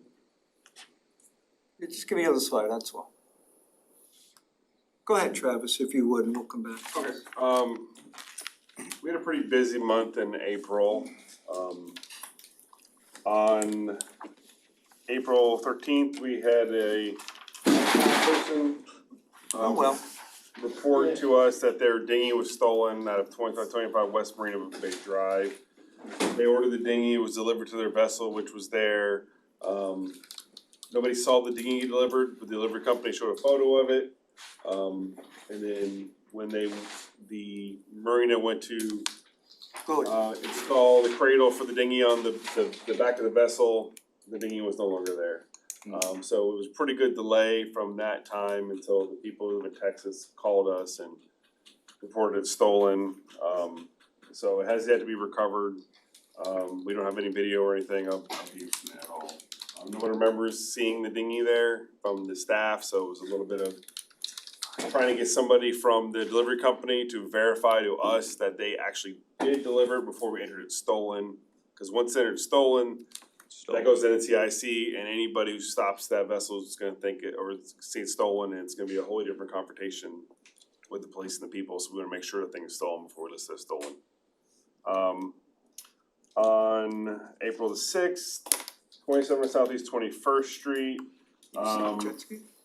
there was an emergency call on VHF radio where there was a dive boat offshore, and the dive boat was malfunctioning and could not move to pull the divers in to get to the divers pulling the boat, and there was some panic happening. A couple of my guys responded and was able to get over there and pull the divers out of the water. No injuries, no one hurt or anything like that. So that was good. On April 15th, 520 Intracoastal Drive,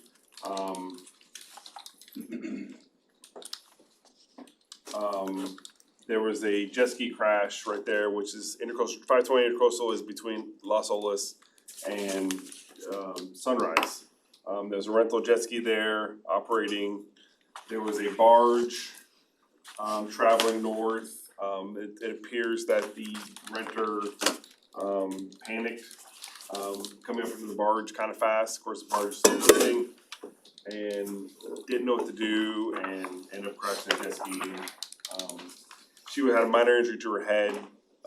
We convinced her, I don't think she even knew she had a minor injury. We convinced her to go to the hospital, which she did. What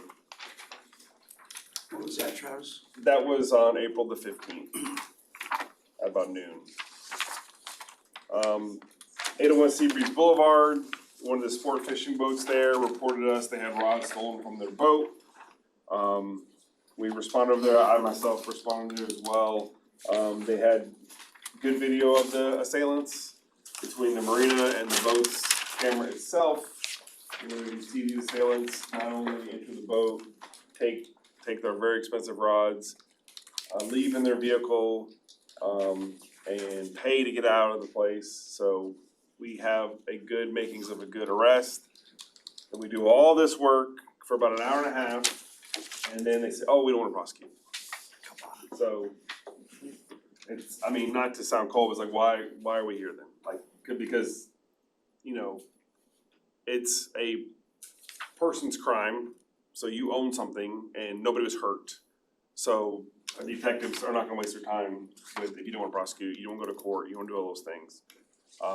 So we had tons of good evidence, tons of good everything, and we took the report anyway, cause it could be a time when the owner maybe changes his mind. So we have all the evidence in store, so in case they change their mind, then we can always go back on it, but for now, they didn't wanna prosecute for that, so that's a shame, cause we don't normally get that much on these things, so. I mean, that's, we've heard you say many times that folks won't let you fingerprint a boat. Yeah, I mean, it's they don't critical. want the dust on their boat, Yeah. and it's messy, but it literally a water hose, it's gone, it's completely gone. So this came up, what Travis just mentioned, this came up recently. You see the barge go by on the screen. This is a shorter video. I think Susie Burstein had sent this to us, or one of the neighbors, and watch the jet ski coming right behind, literally into the wall. So, would anybody wanna bet whether that was a rental or not? So, we're gonna leave it at that. So I was asked to do two things over the last week, from city commissioners, et cetera. We got a lot of pressure. We have pressure on two fronts. One is to continue the ICW speed change from, Oakland Park to commercial, and also to go from Sunrise around the Middle River, cause that's where that is, right down the tip of the Middle River. So I've had city commissioners reach out to me, a number of folks, et cetera, so we need to work on that. I was asked to provide an update, and the update is I've had comprehensive calls with FWC. The reason they were able to get the first speed change done as quickly was because a young lady died, and they were able, so that was a critical thing, and there was a blind turn. One of the problems Travis had early on is they wanted to see copies of tickets. There weren't enough tickets to justify it. So what they said to me recently again is, so I said, well, how about hearsay from Travis and his guys? No. We need tickets. We need to say there were enough tickets to justify the speed change. So going forward, I don't know what the answer is. I know that FWC is looking into it. There's a load of folks looking into it. We gotta figure out a way to provide the data without the documentation of tickets. Either that or you start throwing a lot of tickets. No, well, so I'll say this, since the problem wasn't the amount of tickets written, it was the tracking of the tickets. So before that went to the FWC commission, what I did was for our, so it's tough to track the tickets because it's, when my guys do a stop, it's 1,500 block of North ICW. Right, it's 1,300 blocks, so we're talking about a zone of tickets, that could be anything in that zone, so they can't put those parameters into the records logs to pull those. So what I did was, when I had them pull the tickets, I said, give me all the tickets, they can do parameters of officers, so I said, these are my guys, give me all the tickets, all the citations they've written in the past 5 years.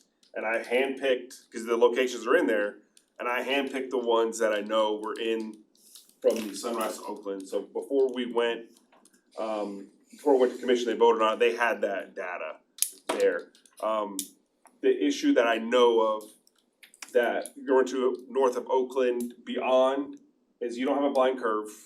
There have been citations written, not nearly as many. We don't have any critical accidents that have happened, but there was one a few years ago where a young man got hurt. That was his own error, it wasn't because of traffic or it was a rental or whatever. But between Las Olas and Sunrise, we've written a ton of citations there, more than anywhere in the city. You do have a blind curve there. I think that one is a great candidate for it. It's already slow speed in the weekends and holidays. So I think it's a great other than that, no, I think it's gonna be challenging, because it's a straight shot, it's not particularly narrow. Not to say it can't happen, but I think it's gonna be challenging. The other, the southern one by the Middle River, I think is a no-brainer in my opinion. And when Sunrise to Oakland became slow speed, the unintended consequences, the rental companies got pushed down into that area, and it's a smaller area than the Sunrise to Oakland, so now they're more compact Just leave it there. in that area, and you have a lot of vying for space with not only jet skis, but other vessels and work boats and big boats and everything, there's just not a lot of space in there to get up and be on plane on a with someone experienced on a jet ski. So that's what we keep reading, you know, we hear analogies between boats and jet skis. Boats are not jet skis, and et cetera. They're different maneuverability, et cetera. Scott obviously is sitting there. I asked Scott to look at this, I called it proposed ordinance, maybe my jargon's incorrect, but I was asked to put together a note suggesting a way to negate the impact of personal watercraft. And so what we talked about was a ban of rentals. Not use of jet skis, you wanna take your kids out, you live here, no problem. If you come here and you've had a 3-minute introduction on a rental, you shouldn't be on the waterway, here or anywhere else. So this calls for an outright ban of jet ski rentals on the canals and narrow waterways of Fort Lauderdale, other than the ocean side. I've asked Travis this question many times, there's no accidents on the ocean side, for justified reason. You're not, these things are dangerous weapons on the canals and waterways. You guys can look at this, you could change it, we could do nothing, we could send it up. I was asked to do this and I put it together. If you think it's meaningful, we could pursue it. If you think it's garbage, we'll throw it away. I think it's gonna be the next chair's issue to continue working on. But I'm a big fan of this. I spoke to Travis, I spoke to Scott, who does have some legal issues. Whether or not we can do it, I think it's something that I would at least suggest we continue pursuing. It's the 99% of the accidents that occur on the waterways are a result of inexperienced operators. This eliminates the majority of them. Go ahead, guys, talk. Yeah, just one comment. The last paragraph, it says, "We urge the commission to schedule a public hearing to discuss the impact of PWCs on our community's future." I agree 100%. Yeah.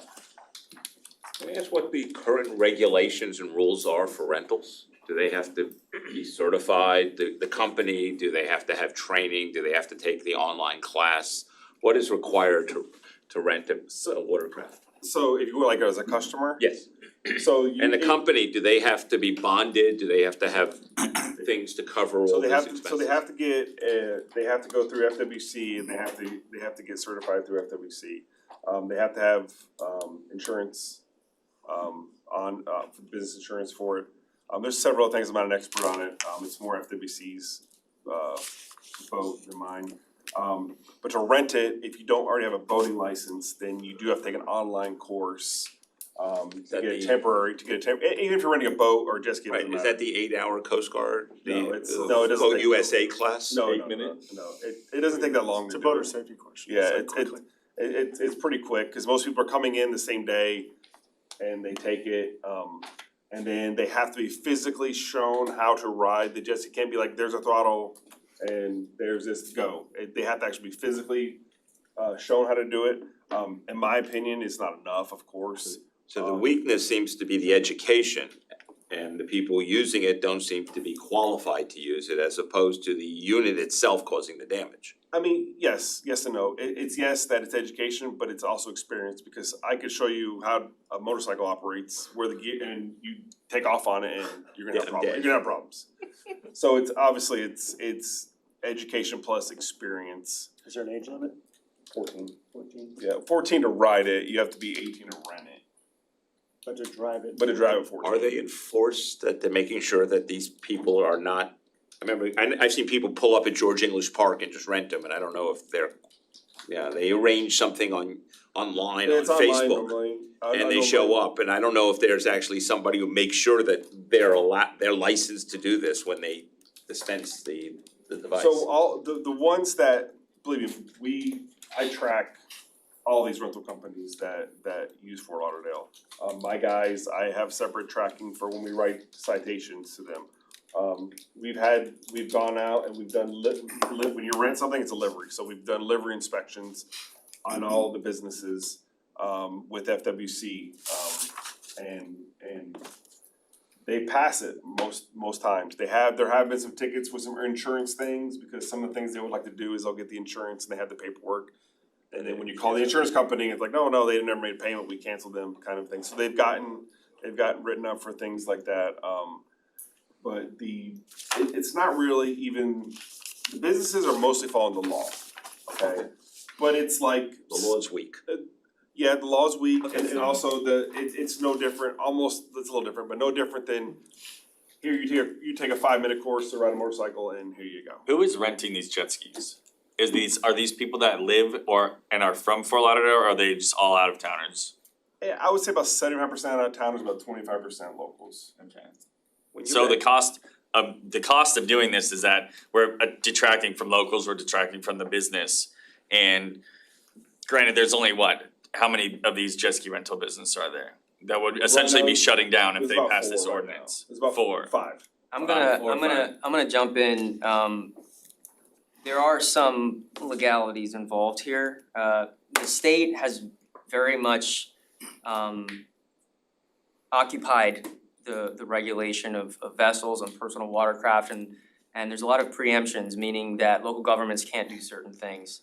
And one of the things that is pretty explicit in statute is that a local government cannot enact or enforce any ordinance or local regulation discriminating against personal watercraft. So it's my opinion that trying to pass any kind of ban on personal watercraft as a whole is risky, especially if it's a subset of personal watercraft just being rentals. And beyond that, you also have property rights issues if we're gonna be affecting businesses. And there's definitely some big hurdles. Is there any way we can strict their waiving of liability and so they're a little bit more responsible if anything happens to the people renting the jet skis? So they're more incentivized to rent them to people that know what they're doing? So there's actually a really rigorous liability requirements within the statutes which are required. I think Travis mentioned it's mostly the state that kind of oversees all of that. But there's like a enumerated list of things that everybody that rents a jet ski has to do. Like they mandate that they agree to a disclaimer and a waiver and all of that. So it's I think and then as far as the actual use on the waterway, that's regulated pretty heavily. There's an ability to enforce it at the state level and the local level. Reckless driving and other things specific to watercraft, but also to vessels in general. And I understand that enforcement's difficult, but there is an opportunity for that, so. Is there a city tax for these businesses? Do they have city licenses to be city vendors? I think BTRs, yeah. BTRs. Yeah, BTRs. Do they actually pay city taxes for their It's business? a tax receipt, yeah. Okay. What about restricting them to certain areas, like You charge saying, more hey, for we the don't mind you taxes. doing it, but you can't be letting your people go to I the think the problem you intercoastal. run to, like he's saying, is that PwC is a vessel. You know what I mean, like the rental companies, you wanna rent this to do to do wave jumping and stuff like that, you can do that in the area that is jet skiing, but you can't allow your vessels to go onto the intercoastal waterway where you're not allowed to do that. Well, first of all, speaking of the same section about preemptions, it specifically says you can't regulate vessels in the ICW. But aside from that, anytime you single out personal watercraft, Yeah. but not other types of vessels, it's gonna be problematic. Yeah. So the high probability of an accident is coming from the speed. These things can do 60 knots. And we had just talked about the approach of creating more slow zones. And this could, I think, be in part the language we use to make those slow zones that, go from 17th Street into somebody else's district up in Pompano. And I don't know that there's gonna be a single resident on any of that area that would complain about that. In fact, I know most of them that I know would enjoy that. And so if the restriction is for all boats and not isolating personal watercraft, and then everybody has to go slow, I think that would, I take it seriously if we're talking about putting 4 companies out of business. We need to talk about that, we can't just do that. It's already, Well, we can, it's already for against the sure. law to go over 25 miles an hour, so But ideally, they should not be this driving cannot that pass. fast anyway. But I'm just saying, I think that the approach to maybe shackling these down is we focus on the speed, that would be my. Can't do it. Everything we say comes down to education. Unless Travis has guys on the water all the time, you can't do it. This is what it comes down to. I say, if you go up by Birch Park at 4:30 in the afternoon, it's the Wild West. Cause the cops are off the water then, and everybody knows it. The weekends, it's nice and quiet, my neighbors love it, look, it's nice, I could take my little whaler and 4:30, 5 o'clock, it all, and by the way, there's one operator that doesn't come out until late in the day. You know, so we can come up with all the excuses and stories, and by the way, we had this conversation the other day, we were talking about putting people out of business. And I don't mean to be disrespectful, but Andrew and I had this conversation, there's 4,000 people that are just laid off at Spirit. I feel really bad, but if we have to do what's best for the masses and a few people lose their jobs, I'm sorry. But we wanna save lives. These are things were never designed to be used on canals like this. I've spent so much time with this. I don't care what we do. And Scott and I had a conversation with Andrew earlier. And Scott is looking at this from a legal standpoint and his knowledge is terrific. I disagree. I think we can make this happen. I think we have friends in Tallahassee. I think we have a number of folks that helped us with FWC. We've got Steve Hudson who lives here. We have a number of folks who care about this.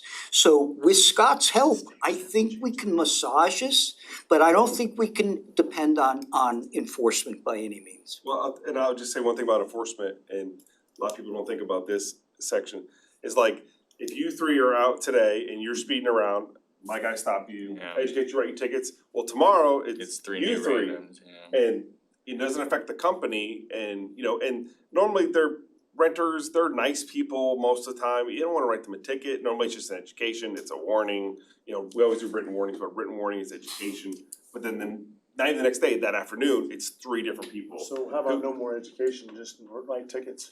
Yeah, Well, but it that still won't- doesn't stop the next, I get that, but if everybody comes back and says, and gives a review It on doesn't Yelp work that that says, way. hey, I got a ticket from, because you're not allowed to speed, so these guys are renting stuff that you can't even do, you know what I mean, like eventually It doesn't people work read that that way. stuff. They're gonna be like, I'm not gonna be an idiot like him and get caught.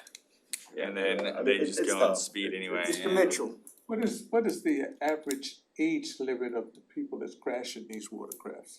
Kids. Under No, 20? I mean, it's probably, I would say, mostly in the 20s. I would say probably in their 20s. The younger You people. don't see many 70-year-olds riding. The girl that died was like 13, 16 Yeah, years old. exactly Yeah, what She I'm- should not have that been, one was, but she should not have been on that. She and her sister were not Do we allowed have an to age ride. limit on those jet ski crafts? yeah, it's 14 years old top. 14, Operators. To operate, can we but not raise ride? that maybe?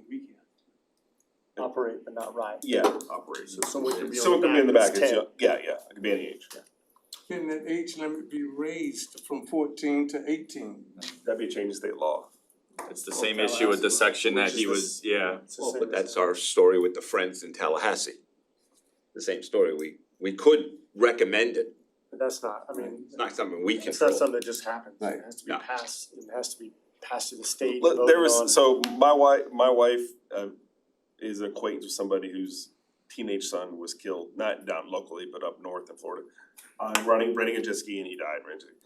And she championed, had a lot of weight behind her just on more regulations with the jet skis about like you have to wear a wetsuit and you wear a helmet and you have to wear goggles, like, and all this protection on it, and that failed.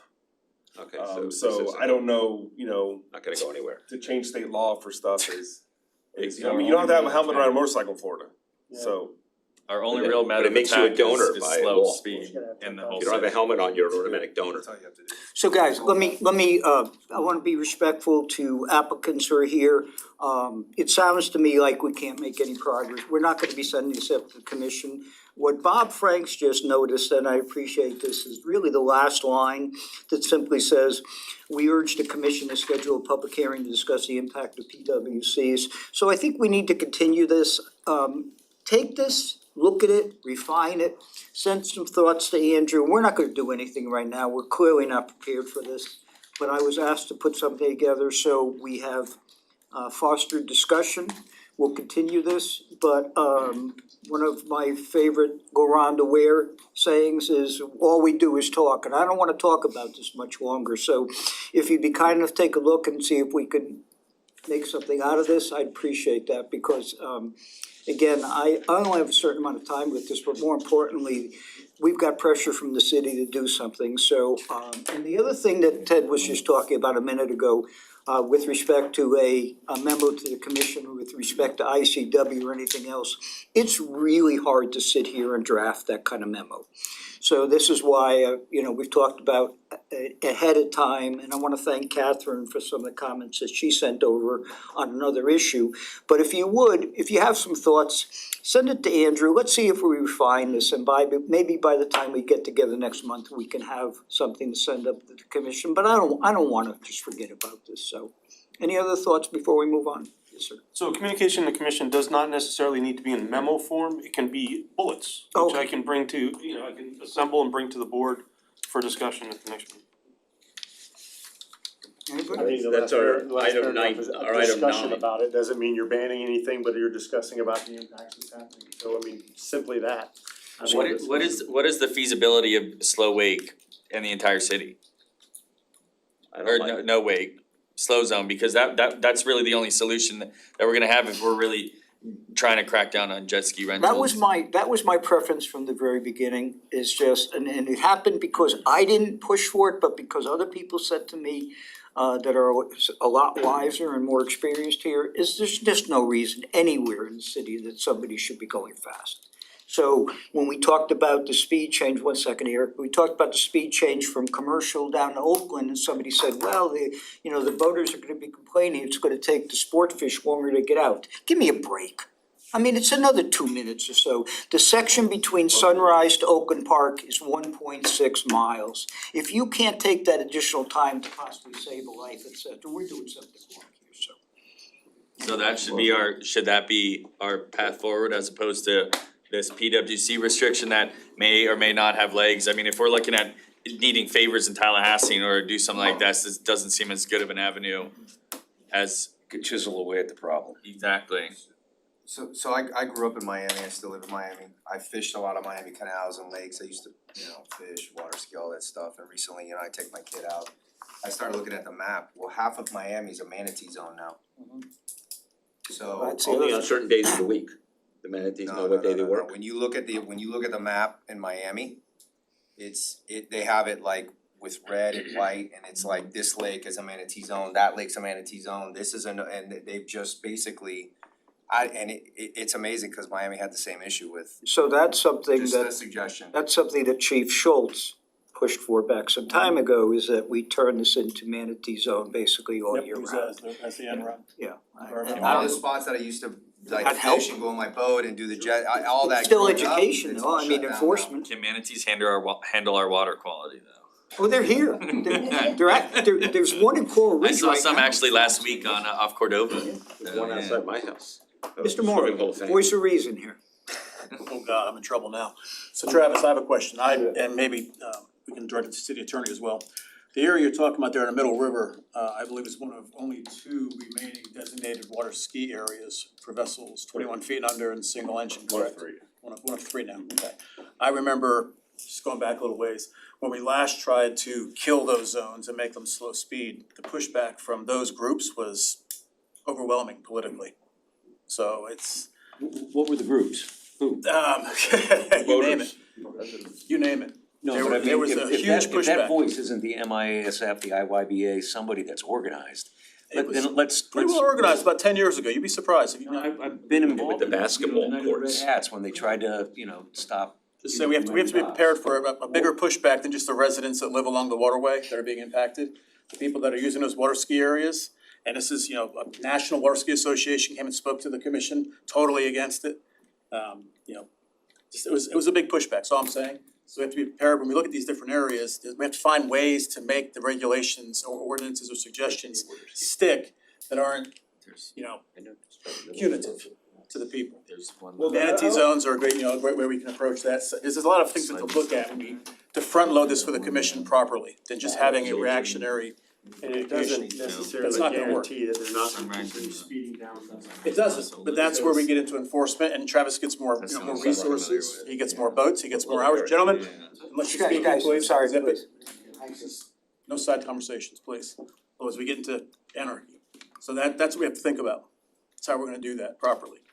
And what do you need to enforce it? Yeah. It's education and enforcement, absolutely. What do you need from, from a police standpoint to actually enforce regulations and ordinances that exist right now? Well, like I said at the beginning of it, that area by the Middle River, that area, that 25, I think that one is a very good candidate to slow That's an down. ideal. Very good candidate to slow down without the manatee aspect, cause there's two different routes. Right. There's the. It's a convergence zone. It's either you go the manatee, I'm slowing down because of manatees, or I'm slowing down because we've had accidents, we've had tickets. We've written probably the most tickets of the city in that zone right there. We have a blind curve, which is what's written to meet it. So I think that area, I think north would be an issue for it, but I think there would be a good start to get that. Slow speed all year instead of starting weekends and holidays, that slow speed all year long would be great. The ski zones aren't an issue. Okay. I mean, we have jet skiers that think they're skiing and we stop them, but that's not, the water skiers themselves are never really a problem. Okay, so when we look at this, there's a 2 or 3 pronged approach we have to make then. And that area, I agree with you, I'm up there a lot, it's ripe for regulation, for increased regulation, so that area I think is what we can start with. And That's a good I'm not, idea. if it was Jason's idea, whose idea it was, just chipping away at the areas they can safely operate in and legally operate in, and then have Travis's team the ability to enforce the rules and issue tickets, not only to the operator, but also to the owner. The owner of the watercraft can be cited too for unsafe operation if they're renting them to people that are doing unsafe things. Or they can lose their business license for it if there's enough, there's ways the city can go after them. Yeah, I mean, If they knowingly put somebody in charge of that vessel that's not properly trained, 100%. Correct. 100%. But if they did do all the right things and that Sign a person waiver. decided to do So- something, there's nothing we can So do against what- them, right? So there's a few times that someone was operating we've asked them questions about operating the vessel and they didn't know the answer to it. Exactly. We've cited the person running, it can't, and that's the owner, it could be the owner, it could be the person working there, we've cited them with a livery violation for not properly Yes. giving instruction to the person, right? Yeah. So we have done that. Yeah, and that's the avenue to go on for, from that standpoint. Can anybody just go to the beach and rent jet skis, or do you have to have a license in front of a certain condominium or hotel? Like, if we take these 4 companies, could they move onto the ocean? Or would they be precluded? There's two water sports zones off the beach. Right. So they'd be packed in with the other 2 companies. So they don't have exclusivity, the ones that are there currently. Well, they operate, one operates in the South Water Sports Zone, one operates in the North Water Sports Zone, because they have it marked off to where they can leave the beach and operate the jet ski out to the designated area past the swim zone, but there's only 2 areas, so the city probably look at like it'd be too crowded in those 2 small water sports zones to have more companies there. I mean, that's just. Right, that would be, There's actually 3, but one of them's not being Sorry. used right now. It's it will be going out to bid in the center. So we can go on and on with this. The question is, again, with respect to as I said, a memo going up to the commission, as Andrew said, we could refine, we could clean it up, et cetera. We have talking points. Obviously, sunshine laws prohibit us from having a discussion offline here, but we can send comments through. So I'd really appreciate it again. I'd like to be able to put something in place shortly. We're gonna work with Scott. First of all, we're gonna update as requested, the city commissioners as to what's happened with speed change on the ICW. I'm looking at the request for us to do that. We will do so. We will also update them on some of our initial thoughts on PWCs that we're working with, Attorney Stone, and we'll see if we come up with something. But if you guys have thoughts, please send them through. This is very meaningful, and I think we could take something away from this quickly. Let me move on. We have a couple, and again, I apologize to the applicants. I'm gonna go take 5 minutes real quickly here. Connor, stand up, Connor. Connor is a huge advocate, water advocate. He is a Ben Sorensen's summer intern, so we welcome Connor. I crossed paths with him, a very knowledgeable young man, so hopefully you have an opportunity to interact with everybody and wish you the best this summer, so thank you again for joining us. Thank you, yeah, we'll keep you busy for sure.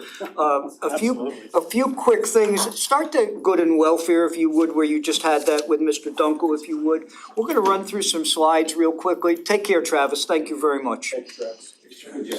So again, a few things real quickly, just because they're there. So that is, last month, that was just kind of catching up. That is our dear friend Bob Dunkel on his last month. Great photo. His retirement, we're speaking to Bob, wish him well, et cetera. Hopefully he's listening tonight. And we won't let him, we have some very unflattering photos of Bob. Next slide, please. So we just talked about this as well. Do you want me to take the clicker, Howard? Okay, so can you, all right, so just if you could fix that. So this is off my dock the other day, and so it would be so easy to grab that piece of aluminum foil. This is when you have a sandwich, you know, and you take that aluminum foil and you go throw it over there. That's where it ended up. So if we happen to have a net and a bucket, as we talked about, that would have been out of the water. So I'm gonna, again, suggest that we follow up with that initiative of whatever you wanna call it, where we get contribution of buckets and nets. Paulie Day wasn't able to do it, but I've spoken to Home Depot and Boat Owners Warehouse, and there's interest in that. She was unable to do it. Paulie Day wasn't able to do it because it wasn't a life safety issue. They get those requests from every store. So I wanna save it for something special. So if anybody's interested in that, I'd love for somebody to work with me on an initiative, but it's something I wanna continue pursuing. The Santa signs bill to bolster nature-based coastline protection. There's been a number of things happening recently here. The living seawall fee assistance program was approved by the next slide, it was approved by the city commission the other day. This was on one of these crazy neighborhoods. The Venice of America, yet you cannot dock your boat anywhere downtown to go to these restaurants. What a waste. When will the city be doing something? They seem to have tons of money to throw at other much less important projects, et cetera. These poor restaurants are losing so much, and on and on and on. The bottom line is a dock there and people are under the impression we can't use them. I'm not gonna turn to Andrew for explanation, but this goes back to a discussion we all had about city folk being able to use our local resources. Is a perception that we're not allowing that to, here it says it needs to be refurbished, et cetera. Can you comment on that, Doc, Andrew? That's a huge project that's underway. Is that the wharf? Yes. Yeah. Yeah, that's underway. Yep. You know, there've been some delays. Yeah. Engineer would have to speak to those delays. There are 600 feet of floating dock within walking distance that sit empty most of the time that people can dock at for day dockage. I suggest they put a sign there that says under repair or progress coming or something along that line. Cause I used to be able to park there. Well, it does send the wrong picture for sure. Right, that if we just posted a sign, we would look like we're improving the city. I can make that suggestion to engineering. I can do that. So anyways, look, it just, this is what the public is saying, you know, if you read these neighborhood things, et cetera, you know, everything ain't perfect in paradise, so we do need to address it. Next slide, please. So our dear friend Marco is, as you can see, his assistant is hard at work in her office. We check in with Marco often, that is his young daughter, he's enjoying his time up there and keeping very busy. Next slide, please. This I mentioned to you, I think I shared this recently, we were talking about a spot for unloading, loading pontoon, we need it for two spots. We have an issue with 15th Street boat ramp where they simply can't handle the volume of pontoon boats. We also need a spot for commercial loading and unloading. I don't know if this works, but this is right under the Oakland Park Bridge. There's some new construction going up there, but there's a large parcel of land there. And there also happens to be a large public parking lot, so there's a ton of parking. Is this viable, Andrew, for anything like that? You know, if there's private ownership of that site, it'd be up to that private. But wouldn't it be the state that owns that right there, or we The own? bridge for sure, yes, and there were many years where there was no adjacent construction going up and it probably would have been suitable. But at this point, it would really, you know, the state's a real obstacle when it comes to that kind of thing. And the private as well. Just east of where the new water taxi place is on Las Olas Circle. Yep. They just redid the entire area wherever I live. Why not allow anyone to drop people off there? It is, isn't that part of city property? We just paid for the city just paid to redo that whole area where the boat show uses it for staging. It's on the south side of Las Olas Circle. Yes, and when we had that marina there and That was more east side, west side, I'm talking about the south side. And yes, I know what you're saying, the boat show used to set up there, put barges there and offload and unload, I think it's the Portofino that's immediately adjacent No, there? the Venetian, I live there. Venetian, the riparian rights of the Venetian would be what we're talking about now. Well, we were told it wasn't, cause we went into that about what they were doing, so the Venetian was told it wasn't in our rights. Well, an extension of the northern property line. Well, but there's already the wall there on the dock, we don't need to build anything, you just let people drop off and come and go, they let the water taxi use it. Oh, you're talking about for commercial usage now. Yeah, all these, or even regular people who wanna drop people off, you can't drop them off at where Ocean Prime is, they want $250 to do that, Right, which is the other side, so I'm saying, the other side of it, that we just paid the city just paid to redo that whole area. It wasn't Suntex, they said the city paid for it. I think Suntex paid for that, but I'll speak to the attorney's office about that and we'll come back to you. Okay. So let's keep moving forward. Next slide, please. Here's Suntex. Same thing, this is Oakland Park, so whether Andrew has obviously concern, but we'll follow up on this next slide, please. Same thing, it says a very large parking lot, there's the bridge, et cetera. If it doesn't work, it doesn't work, but we'll take a shot at it. Is that it, Howard, on that? That's it. Okay, so thank you all for that. A couple other things I'm gonna do real quickly. We had a couple of our members, I get communication from a lot of you folks, and I had a suggestion to recent contributions from a couple of our members were meaningful, that's what the message says. So I was suggested, and I strongly support this, that we acknowledge our dear friends Tyler Burnell and John Lynch for some recent contributions on or off, behind the scenes, memos that have been sent, et cetera. You guys are knocking it out of the park. So of course we get, thank you for being awesome to our buddies, and thank you very much. Tremendous work, and I say this, so, again, when I suggest that you guys could send things through to Andrew, this is something that John's real good about, and so if you got a bug up your ass, don't wait for the next meeting, again, make this stuff happen, and it gets to us, so congratulations to John, and congratulations to Mr. Lynch, so thank you very much for that. So just because I knew that Dr. Pickleball would give me a hard time, we do have something special for you. Marine toilet paper and marine chemical. Can you sign it for me? Of course I can. Okay, so there's a lot of other things to cover, but I want to be My respectful. attorney will get in touch with you. Thank you very much. Before our applicants leave here, so let's move around real quickly, and again, I apologize, guys, if I could find my notes. We do now have a dock waiver at 1614 Brickell Drive. Who is representing? Jenna, I'm sorry, but I'm gonna do this every time you come, so. Before you start, someone's here and they wanted to voice concerns piggybacking off of the rental jet ski. I Please. don't know if this would be an This is, you know what, this is my fault. We do have somebody that had signed up to speak, and I'm gonna let her do so about the jet skis, et cetera. Please introduce yourself, come speak. Hi, my name is Natalie Lance, and I've been going back and forth with the District One Commissioner's office, and they suggested that I come and speak with you all. I live at Waterside on the Intercoastal, which is next to the assisted living facility, which is across from Bocampers. I've lived on the first floor now for almost 8 or 9 years, and I'm noticing more and more people speeding right by us. They come under the bridge and they just fly. Whether they go up past the signage that allows you to go faster, they turn around and they come back and they stop, probably on the other side of the bridge where Shooters is. You'll know what I'm talking about.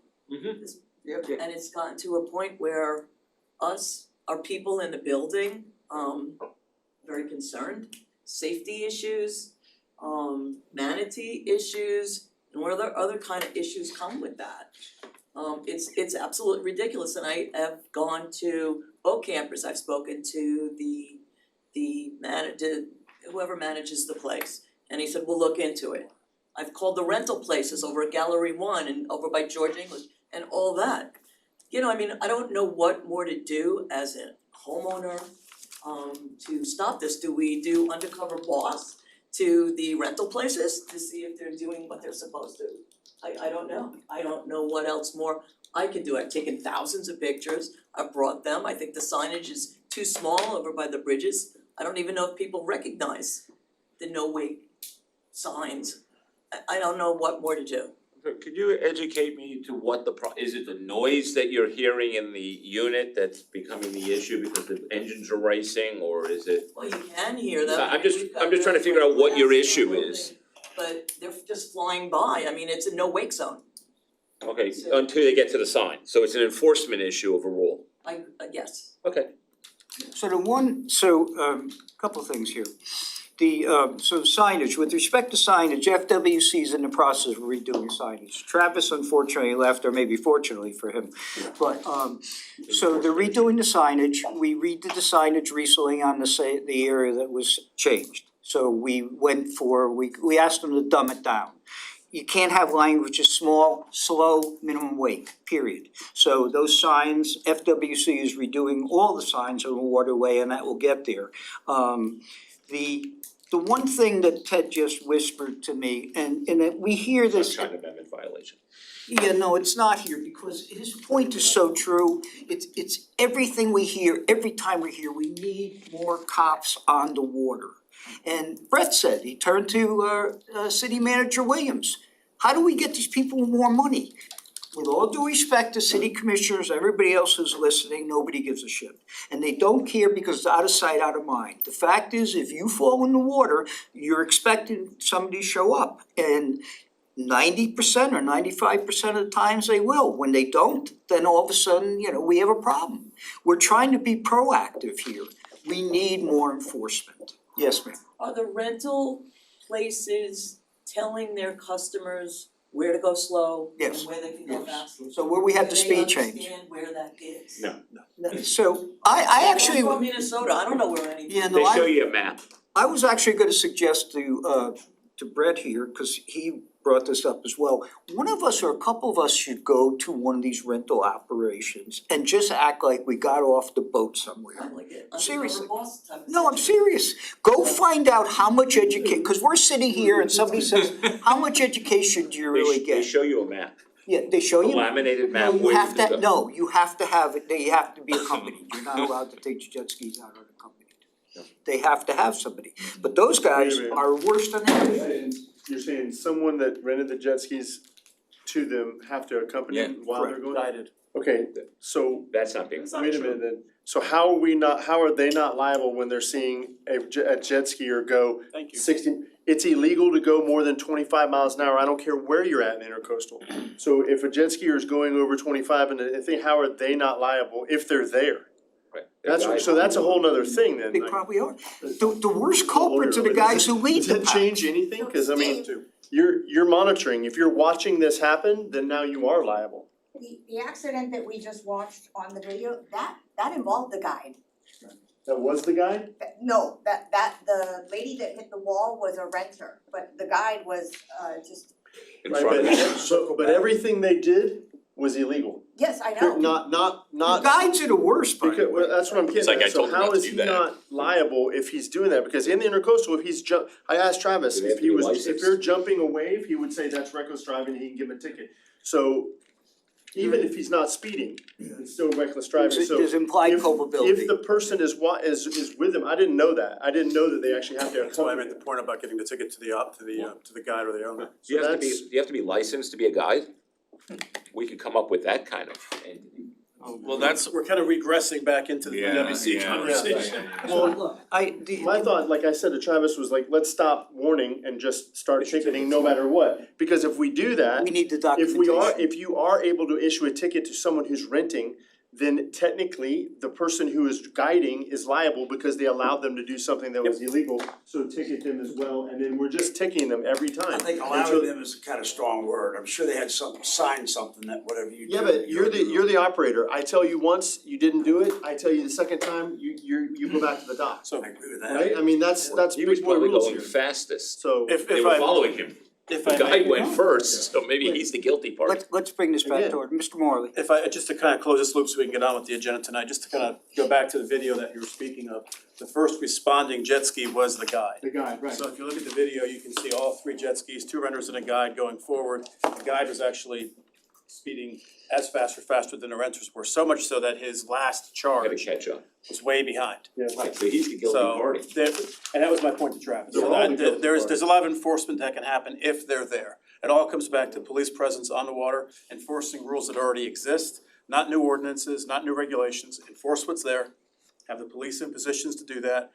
I agree with you, no more warning tickets. Right, Because cause they're different I people get every it, time. I get it if you're warning somebody who's here on a vacation, this is the first time they ever rented it, that you get it, you're right, they're gonna get a Ticket him. ticket. Maybe the ticketing enough of them puts it on Yelp, but if you ticket them and the guide every time, that guide's gonna get $100 ticket, $50, whatever, every day, 10 times a day, and he's not gonna be, I mean, it's not 10 times a day, cause he's not gonna get caught every time, but. We could build City Hall with that kind of money. Right. Hey, Scott, so the question came up while you were out, and with respect to culpability. So when there is a jet ski rental, the jet ski the rental has to be accompanied by a lead boat that essentially works for the company.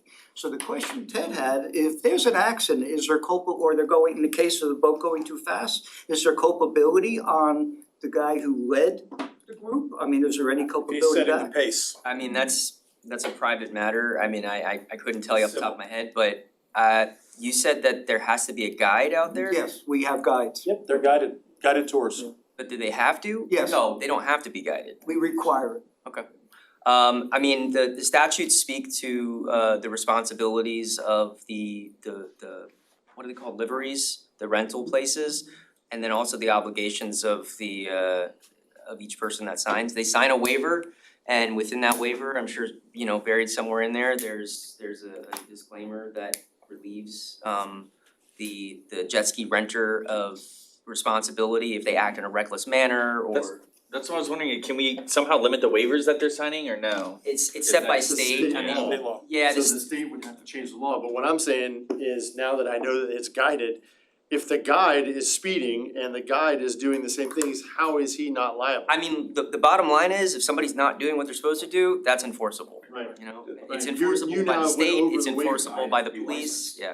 Technically, the waiver probably states something like He's has to not follow the licensed, rules and being paid for it. regulations of Right, the waterway. yeah. And if you're doing 60 miles an hour in a 25-mile-an-hour And there's zone, in the statute itself, there's a statute dedicated to He's not carrying a regulation passenger of for hire. watercraft, and it talks about reckless driving, so it doesn't matter if it's the guide or if it's the person that they're guiding, whoever's doing the reckless, you know, jet skiing, operation, thank you.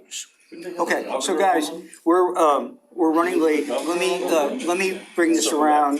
If you'd be kind enough. I'm sorry, just last Go ahead. it's not just jet skiers. No, we know that. Everything. No, we don't. And they're all.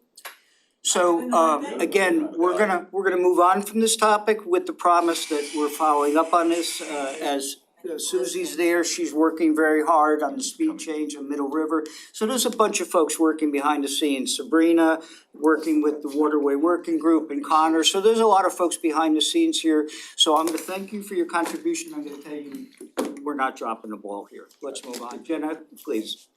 So Jenna, sorry for keeping that little one home. Go ahead, Jenna, you got the floor. We'll pass them out for you. Just hold. Thank you. Oh. I'll try to be quick but detailed. No, take these Thank you for the opportunity tonight. My name is Jenna Robbins with JJ Marine and Environmental. I'm here tonight to present a application for a waiver of limitations for a new boat lift along the New River. I'm presenting on behalf of the applicant, Mr. David Payne, associated with 1622 Brickell Drive Incorporated, and the project is located at 1614 Brickell Drive. as I'm sure most of you are aware, it's located on the New River, just south of East Los Olos Boulevard and east of US 1. East of Tarpon. Beautiful location over there. Yes, and here are some site photos. The one on the left is standing at the center of the property facing east. The one at the top right is facing on the very western end of the property, also facing east. He has a 200 linear foot long concrete seawall and an existing 100 foot long wood marginal dock, both structures to remain. And he currently has a 53 foot center console. Additional site photos showing the New River here from the western end of his property facing east. This is the proposed project or aerial view of the proposed project. I've highlighted the existing wood dock that's 100 feet long by 8 feet wide in blue. And then the proposed lift is highlighted in green. The lift is approximately 18.5 feet wide and 59 feet long to accommodate his 53-foot vessel. As such, the lift will extend 27 feet and 8 inches from the wet face. At this particular property, the signed and sealed survey showed that the property line extended out into the water. So the lift itself would actually extend a little over 11 feet from the property line, but given similar circumstances where the property line extended out into the water, we're basing this measurement on the wet face. Since it exceeds 25 feet from the wet face, we're requesting a waiver for those 2 feet 8 inches that it extends past 25 feet from the wet face. Are there pilings going in? Yes. Is it an elevator lift or is it a 4-post piling? Or it's actually No profile. Low profile. 9, so it'll be decked. Here's a cross-sectional view showing the existing seawall on the right, wood marginal dock, and then the lift on the very left, again 27 feet 8 inches from the base. I've overlaid the proposed plan on an aerial to give you a better sense of how it would not impede navigation along the New River here. Because the New River extends about 215 to 235 feet from wet face to wet face along the New River here. The lift itself extends maybe 13% from, or 13% the width of the waterway. And as the code reads, marine structures cannot exceed more than 25 feet or 25% the width of the waterway, whichever is less measured from the property line. Although it extends only 13% the width of the waterway, we're held to that 25-foot standard from the wet face. I've also shown the 30% width of the waterway approximately with the yellow dashed lines. If you have the 30% width of the waterway is the city's projection limit standard for vessels. So vessels can essentially go up to 30% the width of the waterway. So on the north side, a vessel could extend 30%, and on the south side, a vessel could extend 30%, leaving 40% in the center of the waterway for navigation. So that 40% central waterway width is the shaded yellow area. So in the grand scheme of things, this proposed lift will not extend as much further out than his boat currently is there. That boat, if you look at the aerials, has been there for the past few years and it has not been a navigational hazard. This is a high traffic area along the New River, as we've all discussed, and his boat is becoming badly damaged. So he is in the need for a boat lift to lift his vessel out of the water so it's not becoming damaged by the excessive boat wakes that experienced along the New River. So the extraordinary circumstances warranting this waiver request are that the New River is a little over 200 feet wide. We're proposing to go out about 13% the width of the waterway, and we're requesting 2 feet 8 inches over the allowable 25-foot limit. The boat lift will maintain the boat in a fixed position, enhancing safety, especially during severe weather. And it's the minimum necessary deviation for this lift. It's only 2 feet 8 inches, and it still complies with that 30% vessel projection limit. The lift will also hoist the the vessel out of the water, which will allow sunlight penetration under the lift at various points throughout the day, allowing seagrass growth and other benthic resources. It's reaching. Well, she's right. It's in there. She's right. Actually, DEP does stipulate that structures have to be at least 5 feet above mean high water level, whether it's decked or rated decking, because it allows sunlight penetration, because you're lifting it a certain distance above the water surface. And then there's a couple previously approved waivers a few years back, at Long Southeast 7th Street, 47 feet to 52 feet from the property line. This project has also received all environmental approvals from the US Corps of Engineers, DEP, and Broward County. We've also received letters of support in your application package. We didn't have the one from the immediate neighbor to the east, but I did receive it this morning. I'd be happy to send it to you if you would like. But so the immediate neighbors to the west and east approved, or they support the project. And with that, I thank you all for your time and consideration, and we'll take any questions. So before I throw it to Mr. Maury, always very professional, straightforward presentation. Thank you, Mr. Maury. Andrew, I didn't see any letters of objection from anybody. Are there received any from the public or anybody for this? No, I noticed all properties within 300 feet received no letters. No, okay, all right. And the other issue I have is the building's got there right now has almost a 14-foot beam, so it's not a hugely differential impact. I appreciate that clarification, so thank you, Jenna. And I stress the straightforward approach, you know, concise, clear, et cetera, and we appreciate that. Who else? John? Never mind, go ahead. I was gonna say, in building this dock, are you gonna need to put a barge there for a period of time in order to build it? Yes, to install the piles, yes. Right, so how much time do you envision and when would that be done as far To as drive the waterway, cause that would affect now the waterway. right, and Do you need a local notice to mariners for that, cause you're in the end of going into a blind turn? I don't believe so, but I'm not 100% on that, that would be more. Who's the contractor? You know the contractor? No, I do not. So that's the contractor's responsibility. Okay. Looks like And it's then a per the- Neptune lift. In the environmental permits, they're not supposed to exceed 25% the width of the waterway at any point during construction as well. Mr. Franks? Yeah, just a couple of things. You showed the one point of reference from the seawall. Mm-hmm. Where's the property line? So based off of the survey, the property line is, In the water. In the water. She actually did us a favor. Okay, okay, I got you, all right. so The other thing is, as I go by there in boats all the time, I don't see any issues. I do have one question or one comment. Mhm. You listed this whole thing of extraordinary circumstances. I don't agree with using that term to apply for what you're asking for. So I don't see anything extraordinary there.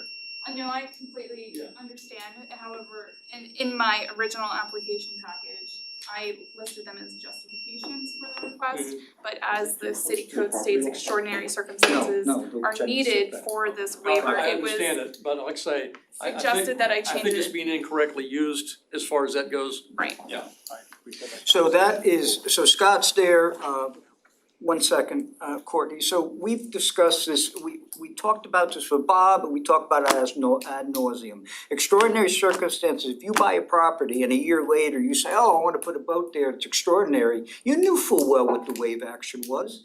The problem is it's a catch-all, and I suggest mitigating circumstances, but it's something that we're gonna have Scott burning midnight oil, cause we gotta change the language there, it's just not extraordinary. Or we just take it off. Because Can I people want a boat lift make a because of motion? that, not just because it necessarily. I think one more question. No, Courtney, go ahead, please. Oh. No boats are gonna be able to dock on the outside of that with a. Correct, no. That's not, he's not intending, he just wants to safely moor his vessel that's currently I'll there. move that we accept the proposal as Second. presented. We have a motion, does anybody want a second? Do we have any further questions, please, from the board or the You have to public? open it to How the do you public. feel about jet ski rentals? Okay, Is he gonna put a jet ski on his dock? public, anything from the public? No. So we have a motion, do we have a second on that? Second. John Lynch, the second. Let's bring this to a roll call vote, please.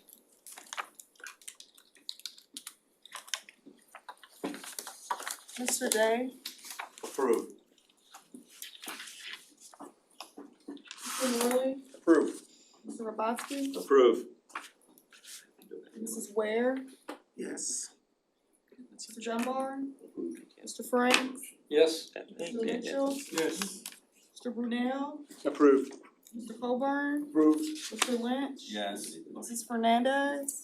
Yes. Mr. Layton? Yes. Motion passes. Thank you very much, Jenna. So that brings us now to a dock waiver, 234 Plaza Las Olas. May we have the applicant up? Oh, here she is. Hi again. Thank you all for the opportunity. This application is for a finger pier and a lift at 234 Plaza Las Olas on behalf of the applicant, Mrs. Susan Rahman. This property is located just north of the Las Olas Bridge, on the western part of the intercoastal waterway there. And I'd also like to point out the city-owned property located between the bridge and her property. The city-owned parcel has about 44 feet of shoreline in between the bridge and her property. Here's some site photos. On the left-hand photo, I am standing in the center of the city parcel facing north. So she has an existing coral rock wall and a existing PVC dock that is approximately 45 feet long and 18.5 feet out into the water. The top right picture is same position facing east, so you have the Las Olas Bridge on your right, and then you can see the corner of her dock there on the left. And then the bottom right is standing on the bridge facing west and looking at her property, which is the White House with the black roof. And then also to give you another idea of the vast width of the waterway here, I'm standing just above the east fender of the drawbridge, facing her property highlighted in red. And then another one to give you an idea of how the navigation or the vessel traffic along the intercoastal waterway here does maintain its position along the federal channel mostly. Which is centered, well, it's not centered in the middle of the waterway, it's more on the eastern side. So there's about, I believe it's 400 feet from the channel to her property. And the proposed project consists of replacing her seawall and dock, so she would be placing a new seawall in front of the old one, and then replacing the marginal dock in the same footprint. So the marginal dock is about 15.5 feet wide and 45 feet long. And then we are also proposing a 30-foot long by 8-foot wide finger pier at the southern end with a boat lift at the end of that finger pier. Both the finger pier and the lift will extend a maximum of 48 feet 10 inches from the property line. So we are requesting a waiver for 23 feet and 10 inches over the allowable 25 feet. A cross-sectional view, coral rock wall on the right, and then the existing or the proposed seawall in front of the old wall, marginal dock about 18 feet from the property line, and then the finger pier will extend a maximum of 48 feet 10 inches from the property line. And again, I've overlaid it on an aerial. The proposed project shown in green on the right, the marginal dock, finger pier, and boat lift, they extend less than 50 feet from the property line. And I've also provided the 30% width of the waterway shown as the yellow dashed line. And then in this circumstance, it's on the intercoastal waterway. So there's the federal channel governed by the U.S. Army Corps of Engineers. That runs under the drawbridge and is approximately 350 feet from the proposed project. I've also reached out to DOT and they confirmed this morning through their community outreach specialist that they don't have any concerns at this time with the project, given its proximity to the bridge. And the extraordinary circumstances are my justification. With wide width, 720 feet, we're going out 50 or less than 50 feet, 48 feet, 10 inches, which is about 7% the width of the waterway. The federal channel is 350 feet away. The lift will allow the vessel to maintain a fixed position, lift it out of the water, enhancing safety, especially during severe weather. It's the minimum necessary deviation to allow the safe operation of this lift and reach sufficient depths to allow the cradle and bunks to lower and hoist the boat out of the water. There will be no impact to public safety or welfare. It's near the bridge. It's no wake zone, so there's no hazard to vessels, and it's 350 feet away from the channel, so it's not a navigational hazard as well. And again, this lift will lift the boat out of the water, allowing sunlight penetration, which is essential for seagrass and other submerged aquatic vegetation. Numerous waivers have been approved in the vicinity, such as Idlewild Drive to the south, where they are significantly closer to the federal channel, and also Birch Road to the north, where they've extended about 55 to 80 feet from the property line. This project has also received all the necessary approvals from Army Corps, DEP, and Broward County. The two neighbors directly to the north also provided letters of support. And with that, I thank you all for your time and consideration. Can you back up to the picture of the proposed dock? This one? No, yeah, that one's fine. Okay. How far is it from the side of the boat to the property line? 5 feet. Require 5 foot 3 inches. Isn't that supposed to be 10 feet? No, 5 foot there. It's depending on the zoning district. Oh, okay. Mr. Moore? Question for Andrew, the property adjacent to the bridge, is that city or is that state with DOT? That's city, we have a little park there, Mofog Park and Idlewild Park are Beautiful spot, yeah. the two adjacent parks, that's Mofog. Okay, just wanna make sure that was clarified for the record, thank you. We could drop off the pontoon boats there? So I have a question though. Out of curiosity, you said we're going out 50 feet. 50 feet from what? Property line. No, so where's your property line on that one? Cause you mentioned a new seawall, and I'm bringing this up because the problem we had with seawalls, and you're doing it, you're putting a cistern seawall in, so if we measured seawall to seawall, we would cheat on behalf of that applicant. So that's why we're using property line. So thank you for that clarification, that's been a real issue to us. Any letters of objection here, Andrew? Anything? No, I've noticed all properties once again. Anybody else? Motion Yes, sir. to approve. We have a motion, we have a second from Mr. Morley. John Lynch and the second was Mr. Morley. I'm sorry, who was the first? John Lynch. He's been active today. Yeah, can we have discussion? Yeah, got a little baby at home. Okay, just real quick. Hang on, let's hold the motion. sorry. Mr. Franks, go ahead, please. No, Yeah, please. just real quick, there again, I don't see any problem with this practically speaking. There again, extraordinary circumstances.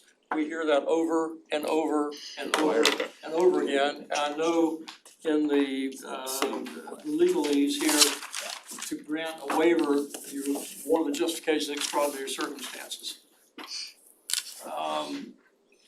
People who are presenting us with this isn't gonna be flying. I mean, give us something more than, do something more, give us something more. So, That's, you know. so that wasn't Bob picking on you. That's Yeah. Bob picking on the business. Yeah, And he's yeah. absolutely correct. So I'll go back to the same thing we just said we're working on. Mr. Morley. Can we go to the slide that shows the side view, that one? So I think the kind of, one of the issues that wasn't really clarified or kind of clear to everybody, one of the reasons we need to go out here, it looks like to me, is the slope going down and the riprap and all of that. So that actually becomes an extraordinary circumstance because the lift can't be installed without closer. Interesting point. So to me, that becomes an extraordinary circumstance in Call that, face. truly, Okay. in that regard, because of the profile of the seafloor there. Will they be So- dredging there? No. So I didn't see that in your package. But that's so- exactly the point. That's a Without dredging, they have to. tremendous point. But yeah, let's not mention here, but. Right, yeah, I wanted to clarify for the group here, so we all kind of No. looked at this and said, oh yeah, actually, there is something that exists Okay, that well- justifies this. Further questions, guys? Yeah, that was good. Thank you. We have a motion and we have a second. Any further questions before public? Call the question. Mrs. Burstein, you look like you're falling asleep. I am too. Double espresso. I'm still drinking mine. There you go. Let's bring it to a roll call vote, please, sir. Mr. Day? Approve. Mr. Morley? Approve. Mr. Robotsky? Approve. Mrs. Ware? Yes. Mr. Dunbar? Mr. Frank? Approved. Mr. Mitchell? Yes. Mr. Brunel? Approved. Mr. Colburn? Approved. Mr. Lynch? Yes. Mrs. Fernandez? And Chair Whitten? Yes. Motion passes. Thank you very much. So if anybody, if you're a Marine or in this business and you wanna see how to present Just look at what Jenna just did, so Amen. clear cut, no nonsense, etc. We beat you up a little bit on extraordinary circumstances, but that's the way it goes. So before we leave, guys, we had other things, I just wanna let you know, so next month we have Pam Beasley Pittman is coming, she's our featured guest. We've talked about having her come for quite some time, so we're gonna ask the hard questions and we're hoping to be able to have some real answers. So Mitchell, that's our guest next month. We have a couple open items for old business. One, can we get the Coast Guard re-invited for next meeting So because I've they've had- been funded? yeah. So I asked them again to come to this one and they had the same issue. So So they it wasn't, so funding wasn't the issue why It's they not a didn't come? question of funding, as a result of, they said as a result of the Homeland Security issues, that they can't make the commitment to these. It's not the dollars, they simply can't make the commitment. So I'm hoping to have them here, and I reached out to Commander Crispin, and hopefully we'll have a response from him shortly. We also, as we get into that, maybe ask BSO to also be here. There seems to be an issue with, we don't have enough enforcement and we have a lot of overlapping That's a great idea. agencies. And maybe they can adjust their schedules so that three of them aren't all working at the same time and they can adjust the schedules so that some people. each other. Right, they're all sitting next to each other and bullshit, but I'm just saying. So as you know, so we have BSO, we have OWP, and we have FWC that's really stepped up their Well, work. they came at least to one of our meetings, so They'll we come can. anytime we Right. ask them, they're here. And maybe ask Station Fort Lauderdale as opposed to Sector Miami. We could can do ask that. we Well, could no, ask- that's not the way it works. You have to go through Sector. It goes through sector. Gotta go through sector. It doesn't make any difference, but they'll do it. Okay. So, yes, we'll see if we can reach out to BSO. That might be a way to start the conversation, to get We'll do that. enforcement a little bit better. Anything else? Anybody else? Yeah. Mr. Franks? Yeah, a couple of things. Guys, I've passed these around here tonight, sent you guys these, about a week ago. You probably saw some maybe 2 months ago. I spent the last couple of years trying to figure out what it is about the river, the congestion, what's the solution, what's the answer? Who's in charge, what are the rules, what are the regulations? How do we do this? And basically, a couple of years of work is basically condensed down to this right here. Alright, now, these are the questions, these are some of the answers, some of the direction, but what it comes down to is a couple of things. If we look at the Coast Guard can do a waterway assessment management survey for federally regulated waters. Well, guess what? Those federally regulated waters stop at Tarpon Bend. Everything inside is city. So the Coast Guard can give us an advisement, but they're not gonna come in here and do a big study, say, this is what you need to do. So under Maybe- 95 isn't. Maybe Coast we Guard- can ask, isn't no, federal anymore? no. Okay. So maybe we can ask them to give us something, but really, Doesn't help it comes us. down to the city, and I'm just gonna read two quick paragraphs here. Section 8-136, authority to regulate waterways. The city shall have the right to regulate the use of all waterways within the city limits and the conduct of all persons using the same, consistent with and not in conflict with federal or state regulations. All ordinances of the city regulate the conduct of persons on land shall apply to persons using waterways insofar as same are properly applicable. Second paragraph, the supervisor of marine facilities of the city is hereby given the power and duty of enforcing the provisions of this division and of making all reasonable rules and regulations to carry the provisions of this division into effect, such as rules, regulations to be approved by the resolution of the city commission. So basically, this is putting, how we control the river is the city here. It's the Marine Advisory Board, it's marine facilities, it's the waterway manager.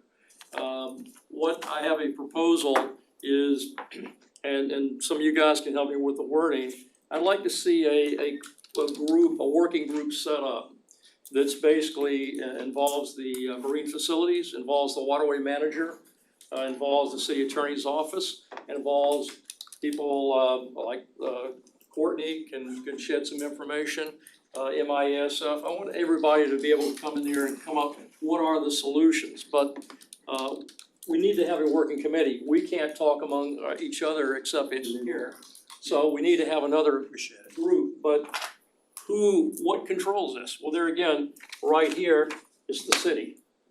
We have to do it. The city can't do it. I've seen Andrew and Lewis, I've seen all the work you guys do, and you guys keep more stuff. The waterway manager, God knows what, Marco, he had everything you know, you guys can't do it yourselves. You know, we need to have some sort of a group with the right input to try to come up with some better solutions to make recommendations to the commission.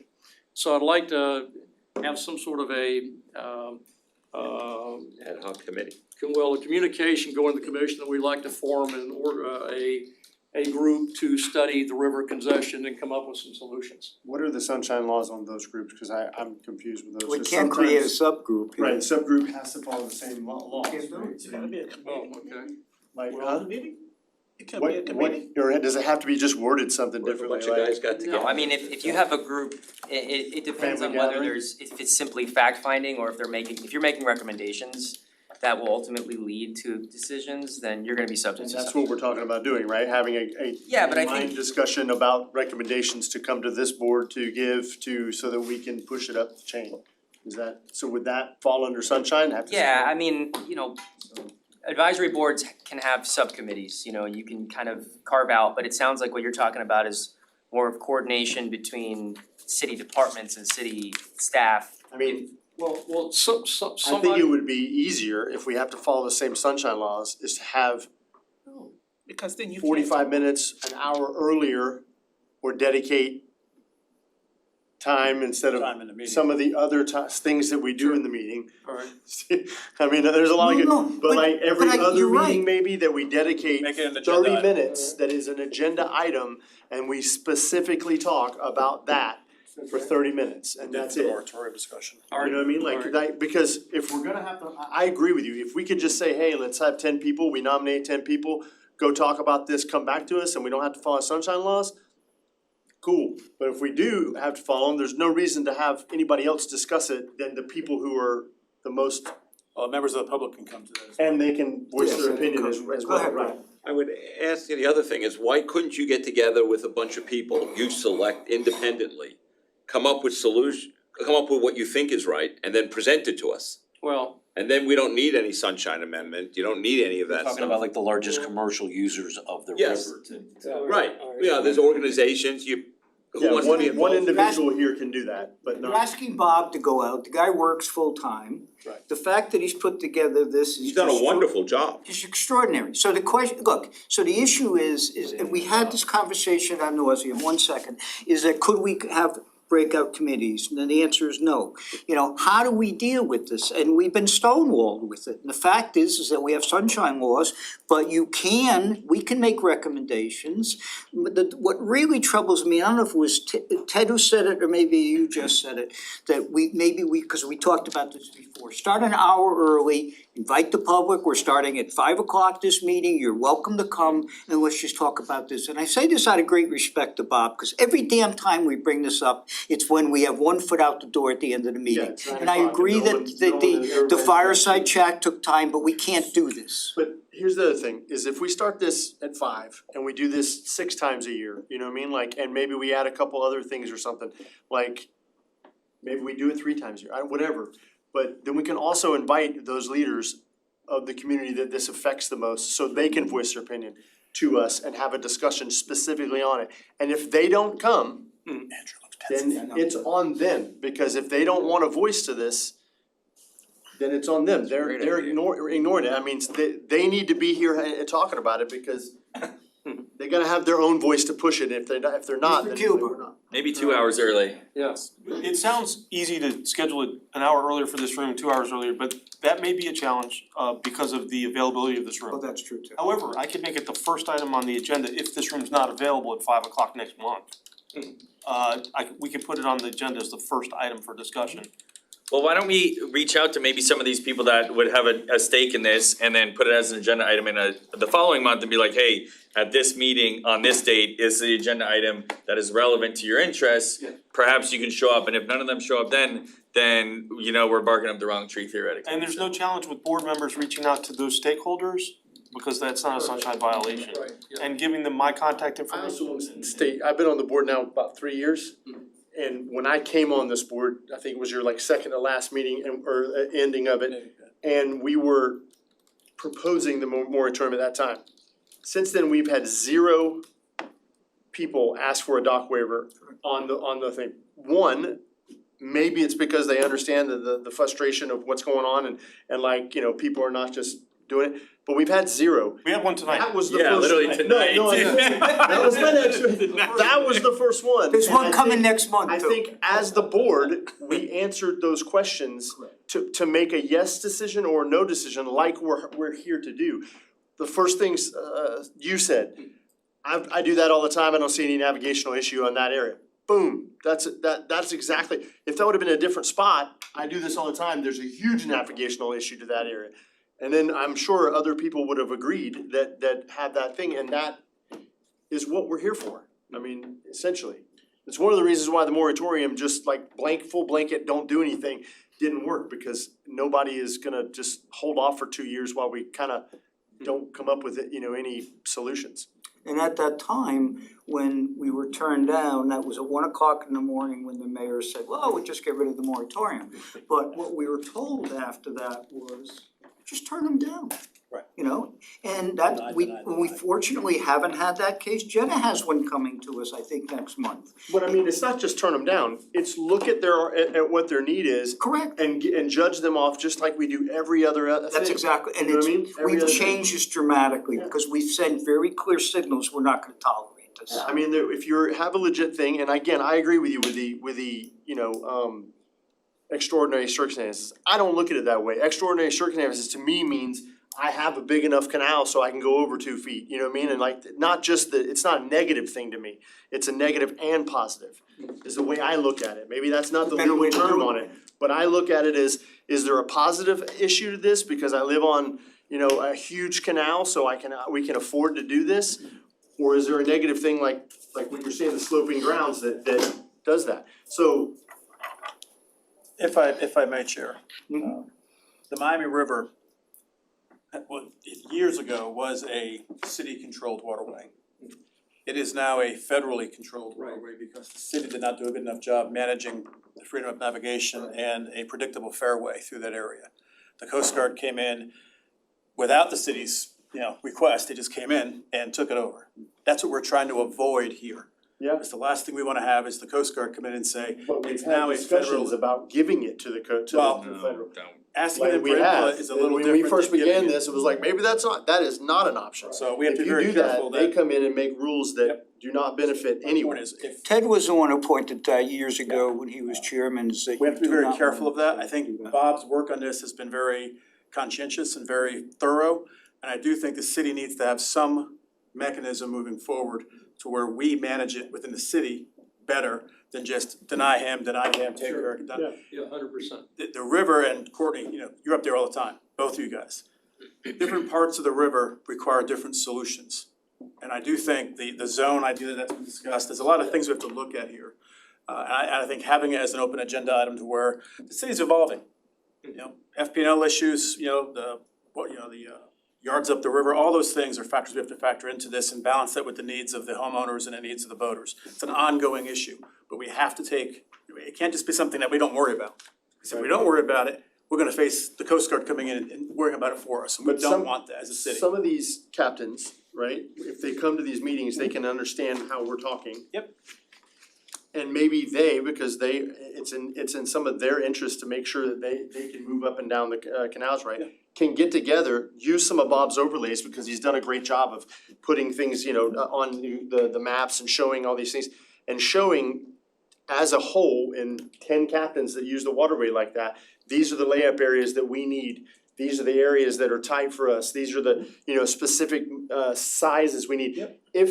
If for anything else, just to give us a whiteboard option to when something comes up, we throw that up. We say, okay, well, you're within these areas and these guys, and that's a consideration for us. You know We what did I a mean? lot of that work though previously, and I think the problem is when we don't codify something or, you know, kind of put it into some standard, some writing. Legislation, you mean, a piece Not of. necessarily legislation, but guidance. There's legislation and there's guidance, there's two different things we can look at there.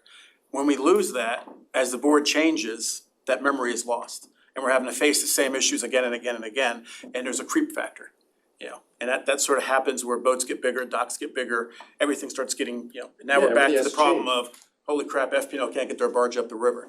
And that becomes a bigger issue for us. So, you know, it's not an easy issue, believe me. I tried to walk that line when I was chair, a few years ago and come up with some solutions. It's tough. And there's some legal things we gotta deal with. But again, it goes back to keeping it in the city's control. And the best way to do that is for the city to actually issue guidance for special zones on the New River. Perfect, yeah. That's my thought at least, supporting your idea. So what do we do? What do we do? And I say this again out of great respect to Bob, so this doesn't come up next month at the end of the meeting, et cetera. And I think I heard it from Ted and I heard it from you as well, is that we put this as an agenda item early on the agenda. The only guest we will have next month will be Pam Beasley Pittman, so that will be our focus, maybe is focus on this. Maybe we'll make that a key agenda item and really give Bob the time and invite some other folks here and really see if we come up with a solution, because all his hard work, and then we walk out the door and we talk about it on the month. Now, Bob works on this all the time. This goes on behind the scenes. We need to nudge this forward. I think, Chair, if I may, I think that's a great idea because it also gives us a chance to actually provide some educational resources to the commissioner who may not be necessarily aware of the New River issues. Sam's issues, I think, are very salient to bring up, next meeting, as are, the New River in general, I think needs to be addressed specifically with key city commissioners to raise their awareness and education of the river as a whole. Because I think a lot of them don't understand it, honestly. Also, can't remember his name, said he was gonna reach out to FPL and he's not here this month. Right. So Yeah, we're still waiting. theoretically, he'll have an answer from them that we can move forward with next month as well. Courtney pulls the barge, he can tell you exactly the distances of that barge. I got Bill's contact finally last week, somebody we can talk to. Okay, perfect. I'll pass that on to. And that's one of the main things of defining what the width we need in the river. And then we have to actually figure dynamically in certain areas, how wide do you need to be going around Little Florida? If you're here just east of the tunnel there's a real narrow place.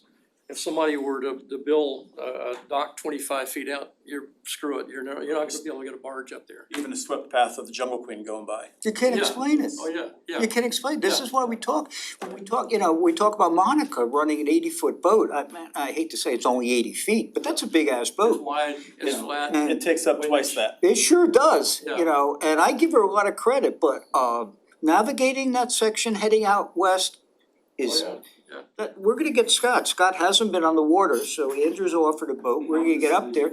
But you gotta see this, because when we first Remember went Jungle up, Queen? we'll do that, that'd be a better idea. When we first went up there with Commander Cressman from the Coast Guard a couple of years ago, it was the first time he had been out west.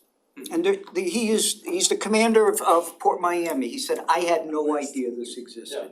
Thousands of boats. So folks don't realize it, and they sure as hell don't realize what the lifeblood is to us, so. So just a real quick summary, what you're suggesting then are guidelines that we would say as the Marine Advisory Board, we are making these zones where there is no build zones. You would basically be isolating some areas and you're gonna. Not no build zones, adherence to the code. Adherence to the code, and that would be the goal. And then you establish, the city now has this as and then the city keeps control of the river, and then we can put this issue to bed. Yep, we show a proactive solution to the commission, we show a proactive solution to the Coast Guard. The homeowners and realtors then have an idea of exactly what the expectations are. And quite frankly, you know me, I'm a stickler for code. I think the code exists for a reason. Yeah. When you go into a place and wanna improve your property value by getting a waiver outside of the code, you're sort of undermining what the code's actually supposed to do. The code's supposed to be the same standard for everybody unless there is an extraordinary circumstance. So those guidelines would be the goal of that meeting. Of meetings, I think it's plural. Well, and it also gives the commission a guideline to go, oh, well, I see why they denied it, because it's in this zone. Right. That we've kind of designated, and, there's no real need to go It's- outside the code. It's guidance for the city commission to understand it deeper on the subject. Go ahead, Brett. This is probably a question for longitudinal knowledge, since you guys have that and I don't. Has there ever been discussion about, some sort of communication operation, like the CD canal? You have to announce you're going in, somebody tracks it, like how big your boat is. Cause I know we use Channel 9, but it's used pretty softly as far as who's coming, where's it going, where are you? Half the boats don't use it. Well, what you're I would say a talking, lot of them don't, and I had a big catamaran with a 28-foot beam. And I won't tell you how many times I'm like, holy You know, where I have to back up down the Wiggles the whole way because somebody's towing somebody who didn't make an announcement. What you're looking at there is And I'm is back by really the Dania Bridge trying not to, and I have a 28-foot beam, I'm wider than them. vessel traffic schemes are federally controlled, and that takes us down a rabbit hole that we don't wanna go to. Well, but unless the city decides to control it and have their own. Channel 9. Well, But again, it goes so- back to education, the Or average voter's maybe a not gonna know bridge that. operator manages it. No, we talked about this, put a big ass sign, turn your damn radio on, I don't know what else to say at this point, you gotta have your radio on. How big a sign? Big ass sign. Big ass sign, big ass sign. With a missile When you, on the when side. you enter New River, turn your damn radio on. The majority of problems, Courtney can't communicate with anybody if the radios are off. Other than, well, he Alright, guys, jumps up and down and yells. we're "It's overstaying, Just wanna make one point here. Yes. These two boats are in my neighborhood, that's actually, scary. I went out there Sunday, they're gone now, at least one of them's gone. This boat on the Lauderdale side meets the Lauderdale's requirement of no more than 30% up. The boat on the other side is controlled by the South Florida Water Management District. And he's probably just within legal right there. You have a 20-foot distance between these boats. They meet the code, but the river's congested. It's one of those special So, zones. so there again, One size doesn't even fit though all. that we may meet the code, at some point, we're gonna have to say, you know, we have to define a minimum channel width in these certain areas. And so there are gonna be some areas where you're not gonna be able to go out 25 feet. So that's part of the whole process of defining that, but this is what we're getting to. Now, this is something that FWC, our police could enforce using a state law, that you can't That's a unreasonably code guy. restrict navigation to the channel. But I don't think the police are really up to speed on that. This is another part of the education and enforcement. But if we're not paying attention to it, the city's not paying attention to it, this is what you're gonna get. This is what you're gonna get. So that's what we're trying to prevent. Who manages the south side of that? Well, South Florida Water Management District regulations, Town of Davie, they don't do. Davie. But yeah, Davie they're- doesn't have a regulation, No. they don't have a 25-foot. Yeah. Right, but it falls You under can go South out. Florida Water Management District. Yeah. Falls under state So, statute 3%. This is what we're trying to prevent right here. We asked them to meet us halfway, but this is So not even what if we you meant. even if you fix this side, that guy can throw a huge 30-foot beam boat on the other side Yeah. and still. Then you get the state regulations. Yeah. So state FWC comes in. So thank you, I'd like to have a conversation the first and next meeting, yeah. So let's do this, and thank you all for taking the time to listen to Bob. This was really important to me, this guy works so damn hard. And it's always late in the meeting, so we will have one agenda item after we kick off next week, after we have Pam Beasley Pittman, and that will be focusing on this. And there will not be any distractions, will there? Jet skis. It would be perfect, cause don't we have a new, Middle River, one of the, waivers for that one? Yeah, So we're perfect. talking about Yeah, right let's just before- pile in right on him, be like, oh. Do I have a motion to adjourn? So moved. Do I have a second? All in favor? Thank you all. We never did communication. Nothing to communicate. Aren't we gonna start with? No, start having we, things? so I put something together and then